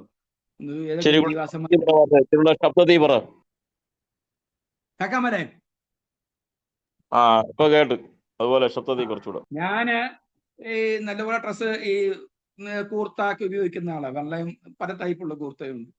അപ്പൊ ഞാൻ വെള്ളയിട്ട് അനീഷ് കാവാലം പാസ്റ്റർ വരുന്ന പോലെ ഒരു നേരിത് ഇട്ടുകൊണ്ട് പ്രസംഗിക്കാൻ നിങ്ങൾ വിളിച്ചപ്പം വരിക എന്ന് വിചാരിക്കുക. അപ്പം നിങ്ങൾ പറയൂ, പ്രസംഗം നിങ്ങൾ ഒരു തരത്തിലെങ്കിൽ പ്രസംഗം എന്നെ സഹിച്ച് കേട്ട് കഴിഞ്ഞ ഉടനെ എൻ്റെ വൈഫിന്റെ നമ്പർ വാങ്ങിച്ചിട്ട് എൻ്റെ വൈഫിനെ വിളിച്ച് പറയും, സാറിനെ ഒന്നെങ്കിൽ ഏതെങ്കിലും കൃപയുള്ള ദൈവദാസന്മാരെ കൊണ്ട് പ്രാർത്ഥിപ്പിക്കണം, ഇല്ല എങ്കിൽ ഏതെങ്കിലും അടുത്തുള്ള മാനസിക അസ്വസ്ഥതയ്ക്ക് പരിഹാരമുള്ള കൗൺസിലിംഗ് നടത്തുകയോ അല്ലെങ്കിൽ മാനസിക ആരോഗ്യ കേന്ദ്രത്തിൽ കൊണ്ടുപോവുകയോ ചെയ്യണം എന്ന് പറയും. എന്ന് പറഞ്ഞാൽ ഇതുവരെ അനുവർത്തിക്കാത്ത ഒരു പുതിയ നയം എൻ്റെ വേഷഭൂഷാദികളിലോ എൻ്റെ ചിന്തയിലോ ആശയത്തിലോ കൊണ്ടുവന്നാൽ നിങ്ങൾ ചിന്തിക്കും, നിങ്ങൾ കൃത്യമായിട്ട് പറയും, എൻ്റെ ആശയത്തിനല്ല എൻ്റെ വേഷഭൂഷാദികളെയാണ് നിങ്ങൾ കൂടുതൽ ശ്രദ്ധിച്ചത്. അതുപോലെ തന്നെ എൻ്റെ ആശയത്തിന് ഒരു മാറ്റമുണ്ടായാൽ നിങ്ങൾ പറയും, എന്തിയാ ഈ നാളുകളിൽ പുള്ളിക്ക് എന്തോ കൾട്ട് ഗ്രൂപ്പിന്റെ കൂടെ കൂടിയിട്ടുണ്ടെന്ന് പറയും. ഞാൻ പറഞ്ഞ ആശയം മനസ്സിലാവുന്നുണ്ടോ? നമ്മൾ ഒരുങ്ങുക എന്ന് പറഞ്ഞാൽ നമ്മൾ ഉപദേശമായിട്ട് ചേർന്ന് നിൽക്കുക, ഒപ്പം തന്നെ നമ്മൾ പറയുന്ന ഒബ്ജക്റ്റീവിന് അല്ലെങ്കിൽ പറയുന്ന ആ തത്വം, നമ്മൾ പറയുന്നതനുസരിച്ചുള്ള കാര്യം അതിനനുസരിച്ചുള്ള ഒരു കോസ്റ്റ്യൂം കൂടി ആയിരിക്കണം നമ്മൾ ഉപയോഗിക്കുക.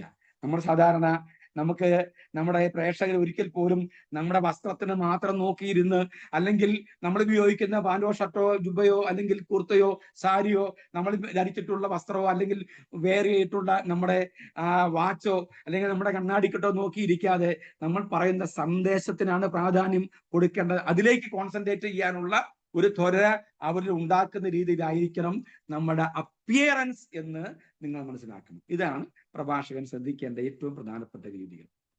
മനസ്സിലായോ? ഇനി ശ്രദ്ധിച്ചേ, ഇനി ഈ ഞാൻ നോട്ടിനകത്ത് നിങ്ങൾക്ക് കുറച്ച് നമ്മുടെ ഈ സമയമില്ലാത്തതുകൊണ്ട് ഇനി ഒരു 10 മിനിറ്റേ ഉള്ളൂ. ഈ ഇന്നുകൊണ്ട് ക്ലാസ് നമുക്ക് അവസാനിപ്പിക്കാൻ ചെയ്യേണ്ടതുണ്ട്. ഈ നോട്ടിനകത്ത് കുറച്ച് കാര്യങ്ങൾ നമ്മൾ വിശദീകരിക്കാത്ത കാര്യം തരാം. നിങ്ങളത് വായിച്ച് മനസ്സിലാക്കി സൂക്ഷിച്ചാൽ, നോട്ടായിട്ട് സൂക്ഷിച്ചാൽ മതി. ഈ ശ്രദ്ധിച്ചേ, ഈ പ്രസംഗത്തിൽ സ്വയം പരിശീലിക്കേണ്ടതും അവതരണ രീതി, അത് നമ്മൾ ഈ ഒന്ന് പറയാം. അവതരണ രീതി എങ്ങനെയായിരിക്കണം? ദീർഘപദങ്ങൾ പ്രയോഗിക്കാതെ കേൾവിക്കാരിൽ ഗുണം ചെയ്യുന്നതല്ല എന്ന് മനസ്സിലാക്കണം. ദീർഘപദങ്ങൾ നമ്മൾ തുടങ്ങുമ്പോൾ മുതൽ എന്ത് ചെയ്യാം? ഈ നിങ്ങൾക്കറിയാം, വന്ദേമാതരത്തിന് സ്റ്റോപ്പ് കുറവാണ്. വന്ദേമാതരത്തിന് കോട്ടയത്ത് നിന്ന് അല്ല ട്രിവാൻഡ്രത്ത് നിന്ന് വിട്ടാൽ കൊല്ലം കഴിഞ്ഞാൽ ചെങ്ങന്നൂർ കഴിഞ്ഞാൽ കോട്ടയം കഴിഞ്ഞാൽ പിന്നെ ഉള്ളത് എറണാകുളത്ത്. കൊടി വീശിക്കഴിഞ്ഞാൽ ഒറ്റ പോക്ക. മനസ്സിലായോ? നമ്മള് പ്രഭാഷകനായ നമ്മളെ പാസ്റ്റർ അങ്ങോട്ട് ക്ഷണിച്ച് മൈക്ക് നമ്മളിലേക്ക് തന്നു കഴിഞ്ഞാൽ പിന്നെ നമ്മള് ഒറ്റ വിടിയില്ല. അത് പാടില്ല. ദീർഘമായ പദങ്ങൾ ശ്രദ്ധിച്ചേ. എല്ലാവരും ഒരേ രീതിയിൽ നമ്മൾ എത്ര പ്രസംഗിച്ചാലും ഒരു 20 മിനിറ്റ് ആണ് ഒരു പ്രഭാഷകന്റെ സന്ദേശം കൃത്യമായി അതേ അർത്ഥത്തിൽ ഗ്രഹിക്കാൻ ഒരാൾക്ക് കപ്പാസിറ്റി ഉള്ളത്. മനസ്സിലായോ? ഇത് ശ്രവണ അല്ലെങ്കിൽ സാധ്യത അല്ലെങ്കിൽ അത് ഈ ഗ്രാസ്പിംഗ് പവർ അല്ലെങ്കിൽ അത് സാംശീകരിക്കുന്ന രീതിക്ക് ഒരു 20 മിനിറ്റേ ഉള്ളൂ.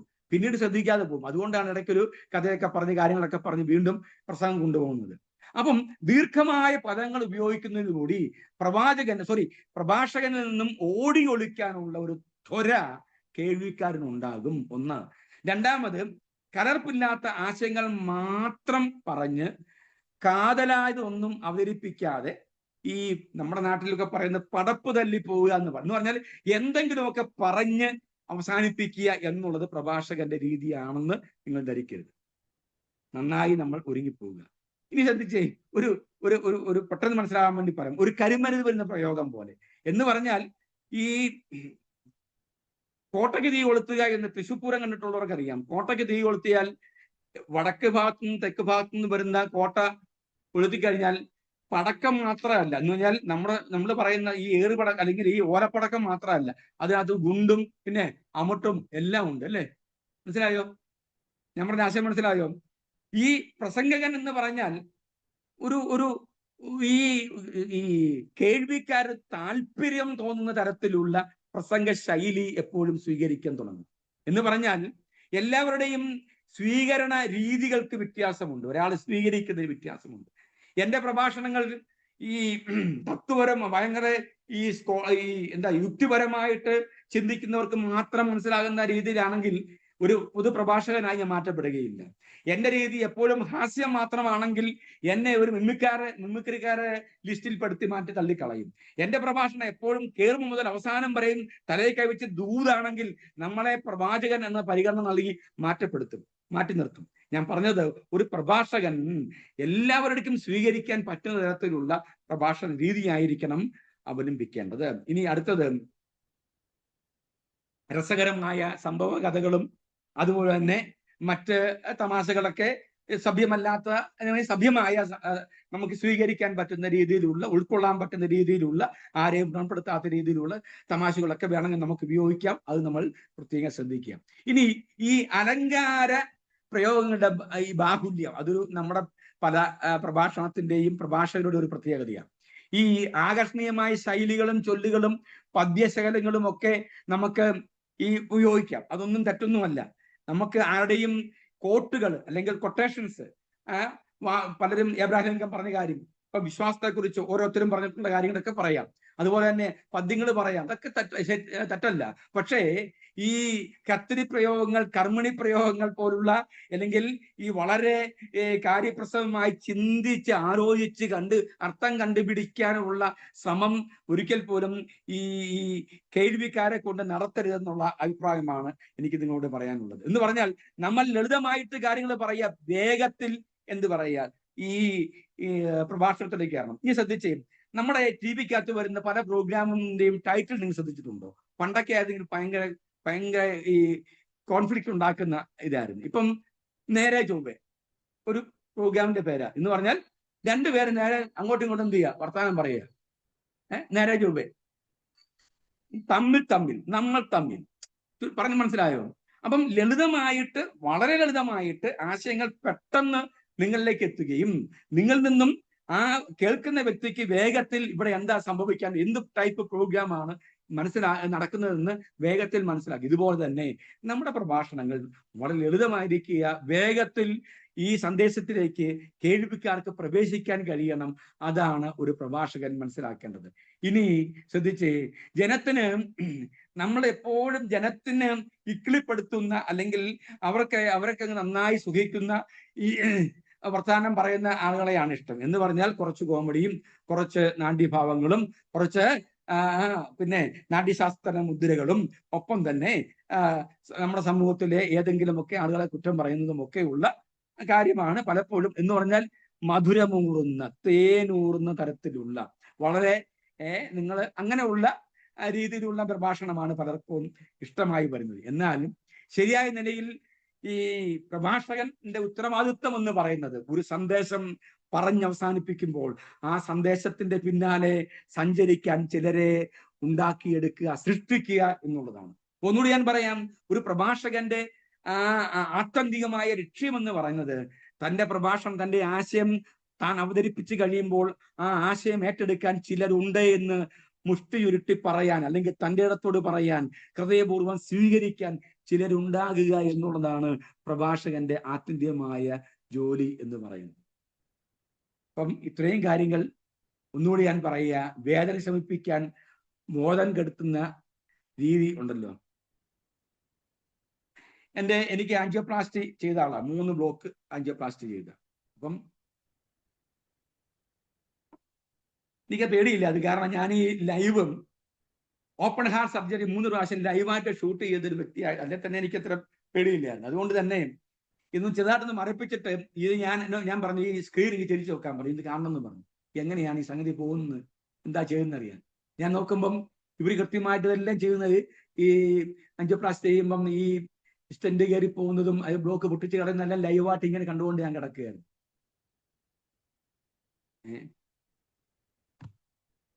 അത് നമുക്ക് കുഴപ്പമില്ല, അത് നമുക്ക് കാര്യം മനസ്സിലാകും.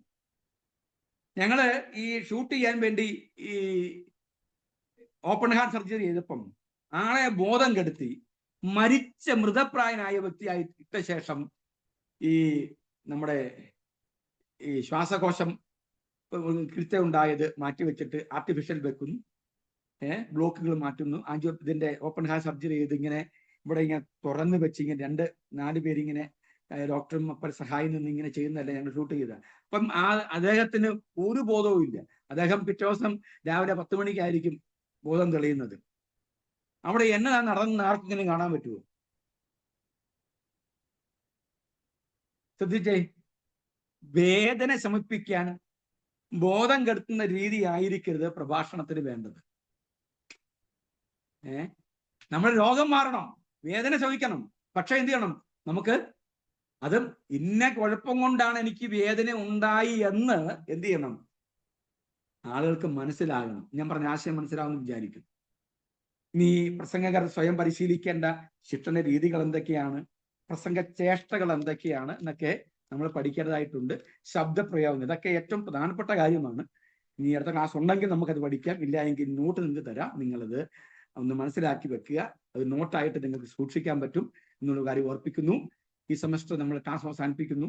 ഏറ്റവും ഭംഗിയായിട്ട് ചെയ്യാൻ നമുക്ക് സാധിച്ചല്ലോ. എൻ്റെ ഒരു എളിയ അറിവിൽ നിന്നുകൊണ്ട് ഈ കാര്യങ്ങളൊക്കെ ഏറ്റവും നന്നായിട്ടും നിങ്ങളെ ഒന്ന് പറഞ്ഞ് മനസ്സിലാക്കാനുള്ള ശ്രമം നടത്തിയെന്ന് മാത്രമേ എനിക്ക് അവകാശമുള്ളൂ. നിങ്ങൾക്കെല്ലാം നിങ്ങൾക്ക് ബോധ്യപ്പെട്ടു എന്ന് ഞാൻ മനസ്സിലാക്കുന്നു. ഇതിലെ നോട്ടുകൾ കൃത്യമായിട്ട് നിങ്ങളുടെ പക്കൽ എത്തിച്ചിട്ടുണ്ട്. നിങ്ങൾ അത് സൂക്ഷിക്കണം. ഇത് വളരെ ബന്ധപ്പെട്ട നോട്ടുകളാണ്. അത് നമുക്ക് ഈ ഓൺലൈനിലൂടെ ആണെങ്കിൽ പോലും ഇത്രയും കാര്യങ്ങളൊക്കെ നമുക്കൊന്ന് മനസ്സിലാക്കാൻ പറ്റിയല്ലോ.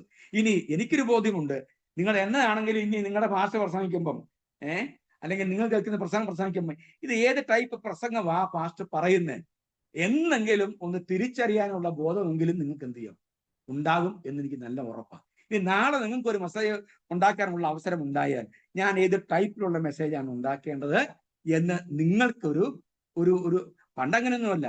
നമുക്കിപ്പം വീട്ടു പ്രാർത്ഥനയാണെങ്കിലും ശവാടക്കന്റെ കാര്യം നമ്മൾ പ്രസംഗിക്കും അല്ലേ, ശവാടക്കാണെങ്കിൽ കല്യാണത്തിന്റെ കാര്യം നമ്മൾ അങ്ങനെയൊന്നുമില്ല. ദൈവാത്മാവ് എന്നോട് പറഞ്ഞു ഞാൻ എന്ത് ചെയ്യാം പോയി പ്രസംഗിക്കും. ഇത് രാത്രി ഞാൻ ഒരുങ്ങിയേ ഇല്ല കേട്ടോ. നമ്മളെന്താ നുണയാ പറയാമെന്നറിയോ? അയ്യോ എന്നിട്ട് തങ്ങുന്ന ഒറ്റ നുണയാണ്. ഇത് നമ്മൾ കുത്തിയിരുന്നതെല്ലാം പഠിച്ച് എല്ലാം ഉണ്ടാക്കിയിട്ട് നമ്മൾ ഇത് നുണ പറയുന്നത്. ചിലർ പറയും ഞാനിത് ഇങ്ങോട്ട് വന്ന വഴിക്ക് ദൈവാത്മാവ് ഇങ്ങോട്ട് അങ്ങനെയൊന്നും സംസാരിക്കുകയാണെന്നൊന്നും ഞാൻ പറയുന്നില്ല, സംസാരിക്കും, നിങ്ങളുടെ കാര്യമാണ്. പക്ഷേ ഇനി പ്രസംഗിക്കാൻ പോകുമ്പം അങ്ങനെയൊന്നും നിങ്ങൾ പോയി പ്രസംഗിക്കേണ്ട, നല്ലൊരു പ്രസംഗം ഉണ്ടാക്കുക. ഇതൊക്കെ വെച്ചുകൊണ്ട് അതിനത് പഠിപ്പിക്കുന്നത്. നന്നായിട്ട് നോട്ട് വെച്ച് നല്ലൊരു പ്രസംഗം ഉണ്ടാക്കി ഇന്ന് പ്രസംഗിച്ച് നോക്കുകയും ഒരു എക്സ്പോസിറ്ററി സെർമൺ അല്ലെങ്കിൽ ടോപ്പിക്കൽ സെർമൺ അല്ലെങ്കിൽ ഒരു ഗോസ്പൽ മെസ്സേജ്, ഒരു ഡിവോഷണൽ സെർമൺ, ഇതൊക്കെ ഒന്ന് ഉണ്ടാക്കി നോക്കിക്കേ. നിങ്ങളൊരു നല്ല മെസ്സേജ് ഉണ്ടാക്കിയിട്ട് നിങ്ങൾ തന്നെ ഒന്ന് പ്രാക്ടീസ് ചെയ്ത് നിങ്ങൾ തന്നെ ഒന്ന് പറഞ്ഞു നോക്കിക്കേ, നിങ്ങൾക്ക് നല്ല പ്രഭാഷകരായി മാറാൻ പറ്റും. അതിന് ഈ നോട്ടുകളൊക്കെ, ഈ പ്രസംഗശാസ്ത്ര രീതികൾ നിങ്ങൾക്ക് സഹായിക്കുമെന്ന് എനിക്ക് വിശ്വാസമുണ്ട്. പഠിപ്പിക്കാത്ത, ഞാൻ എക്സ്പ്ലെയിൻ ചെയ്യാത്ത നോട്ടുകൾ കൂടി നിങ്ങൾക്ക് നൽകാം. ദൈവം നമ്മെ സഹായിക്കുമാറാകട്ടെ.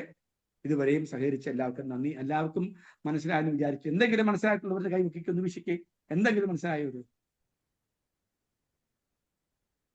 ഞാനിപ്പം പറഞ്ഞ കാര്യമല്ല, ഈ പഠിപ്പിച്ചത് എന്തെങ്കിലും മനസ്സിലായുള്ളൊരു? ഓക്കെ, ദൈവം അനുഗ്രഹിക്കട്ടെ. Okay, thank you very much. Praise the Lord. വളരെ അനുഗ്രഹിക്കപ്പെട്ട രീതിയിൽ ക്ലാസ് എടുക്കുവാൻ കർത്താവിന്റെ ദാസനെ ദൈവം സഹായിച്ചുവല്ലോ. വളരെ ആത്മാർത്ഥതയോടെ നമ്മളോടൊപ്പം പഠിപ്പിക്കുവാനും മറ്റു കാര്യങ്ങളൊക്കെ ചെയ്യുവാൻ കർത്താവിന്റെ ദാസനെ ദൈവം സഹായിച്ചു.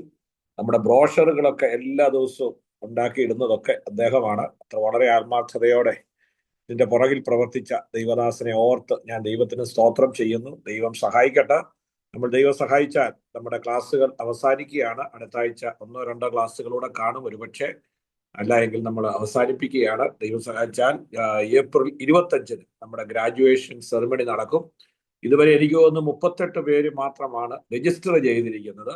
നിങ്ങൾ ദയവായിട്ട് അത് രജിസ്റ്റർ ചെയ്ത് സബ്മിറ്റ് ചെയ്താൽ നിങ്ങളുടെ പേരിൽ ആ സർട്ടിഫിക്കറ്റ് ലഭിക്കുന്നതാണ്. സ്തോത്രം. അല്ല എങ്കിലും നിങ്ങൾക്ക് അത് പങ്കെടുക്കുക. ദൈവം സഹായിക്കട്ടെ.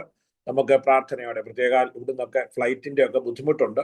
Praise the Lord. ദൈവം എല്ലാം നന്നായി ചെയ്യട്ടെ. ആ സമയത്തേക്ക് എല്ലാം ശരിയാകുമെന്ന് വിശ്വസിക്കുന്നു. നമുക്ക് പ്രാർത്ഥിക്കാം. പ്രത്യേക കർത്താവിന്റെ ദാസനെ ആരെങ്കിലും പ്രത്യേക പറഞ്ഞല്ലോ, ഓപ്പറേഷനൊക്കെ കഴിഞ്ഞ് ഇരിക്കുന്നെങ്കിലും ദൈവം തന്നെ ഇത്രത്തോളം ശക്തമായി പഠിപ്പിക്കുവാൻ ഈ കാലഘട്ടത്തിൽ കർത്താവ് സഹായിക്കുന്നതോർത്ത് സ്തോത്രം ചെയ്യുന്നു. അദ്ദേഹം ഒത്തിരി പ്രവർത്തനങ്ങൾ ചെയ്യുന്നുണ്ട്. ഒരു നല്ല പാട്ട് എഴുതുകയും ഇത് ട്യൂൺ ചെയ്യുകയും ഒക്കെ ചെയ്യുന്നു. മറ്റ് പ്രവർത്തനങ്ങളുണ്ട്.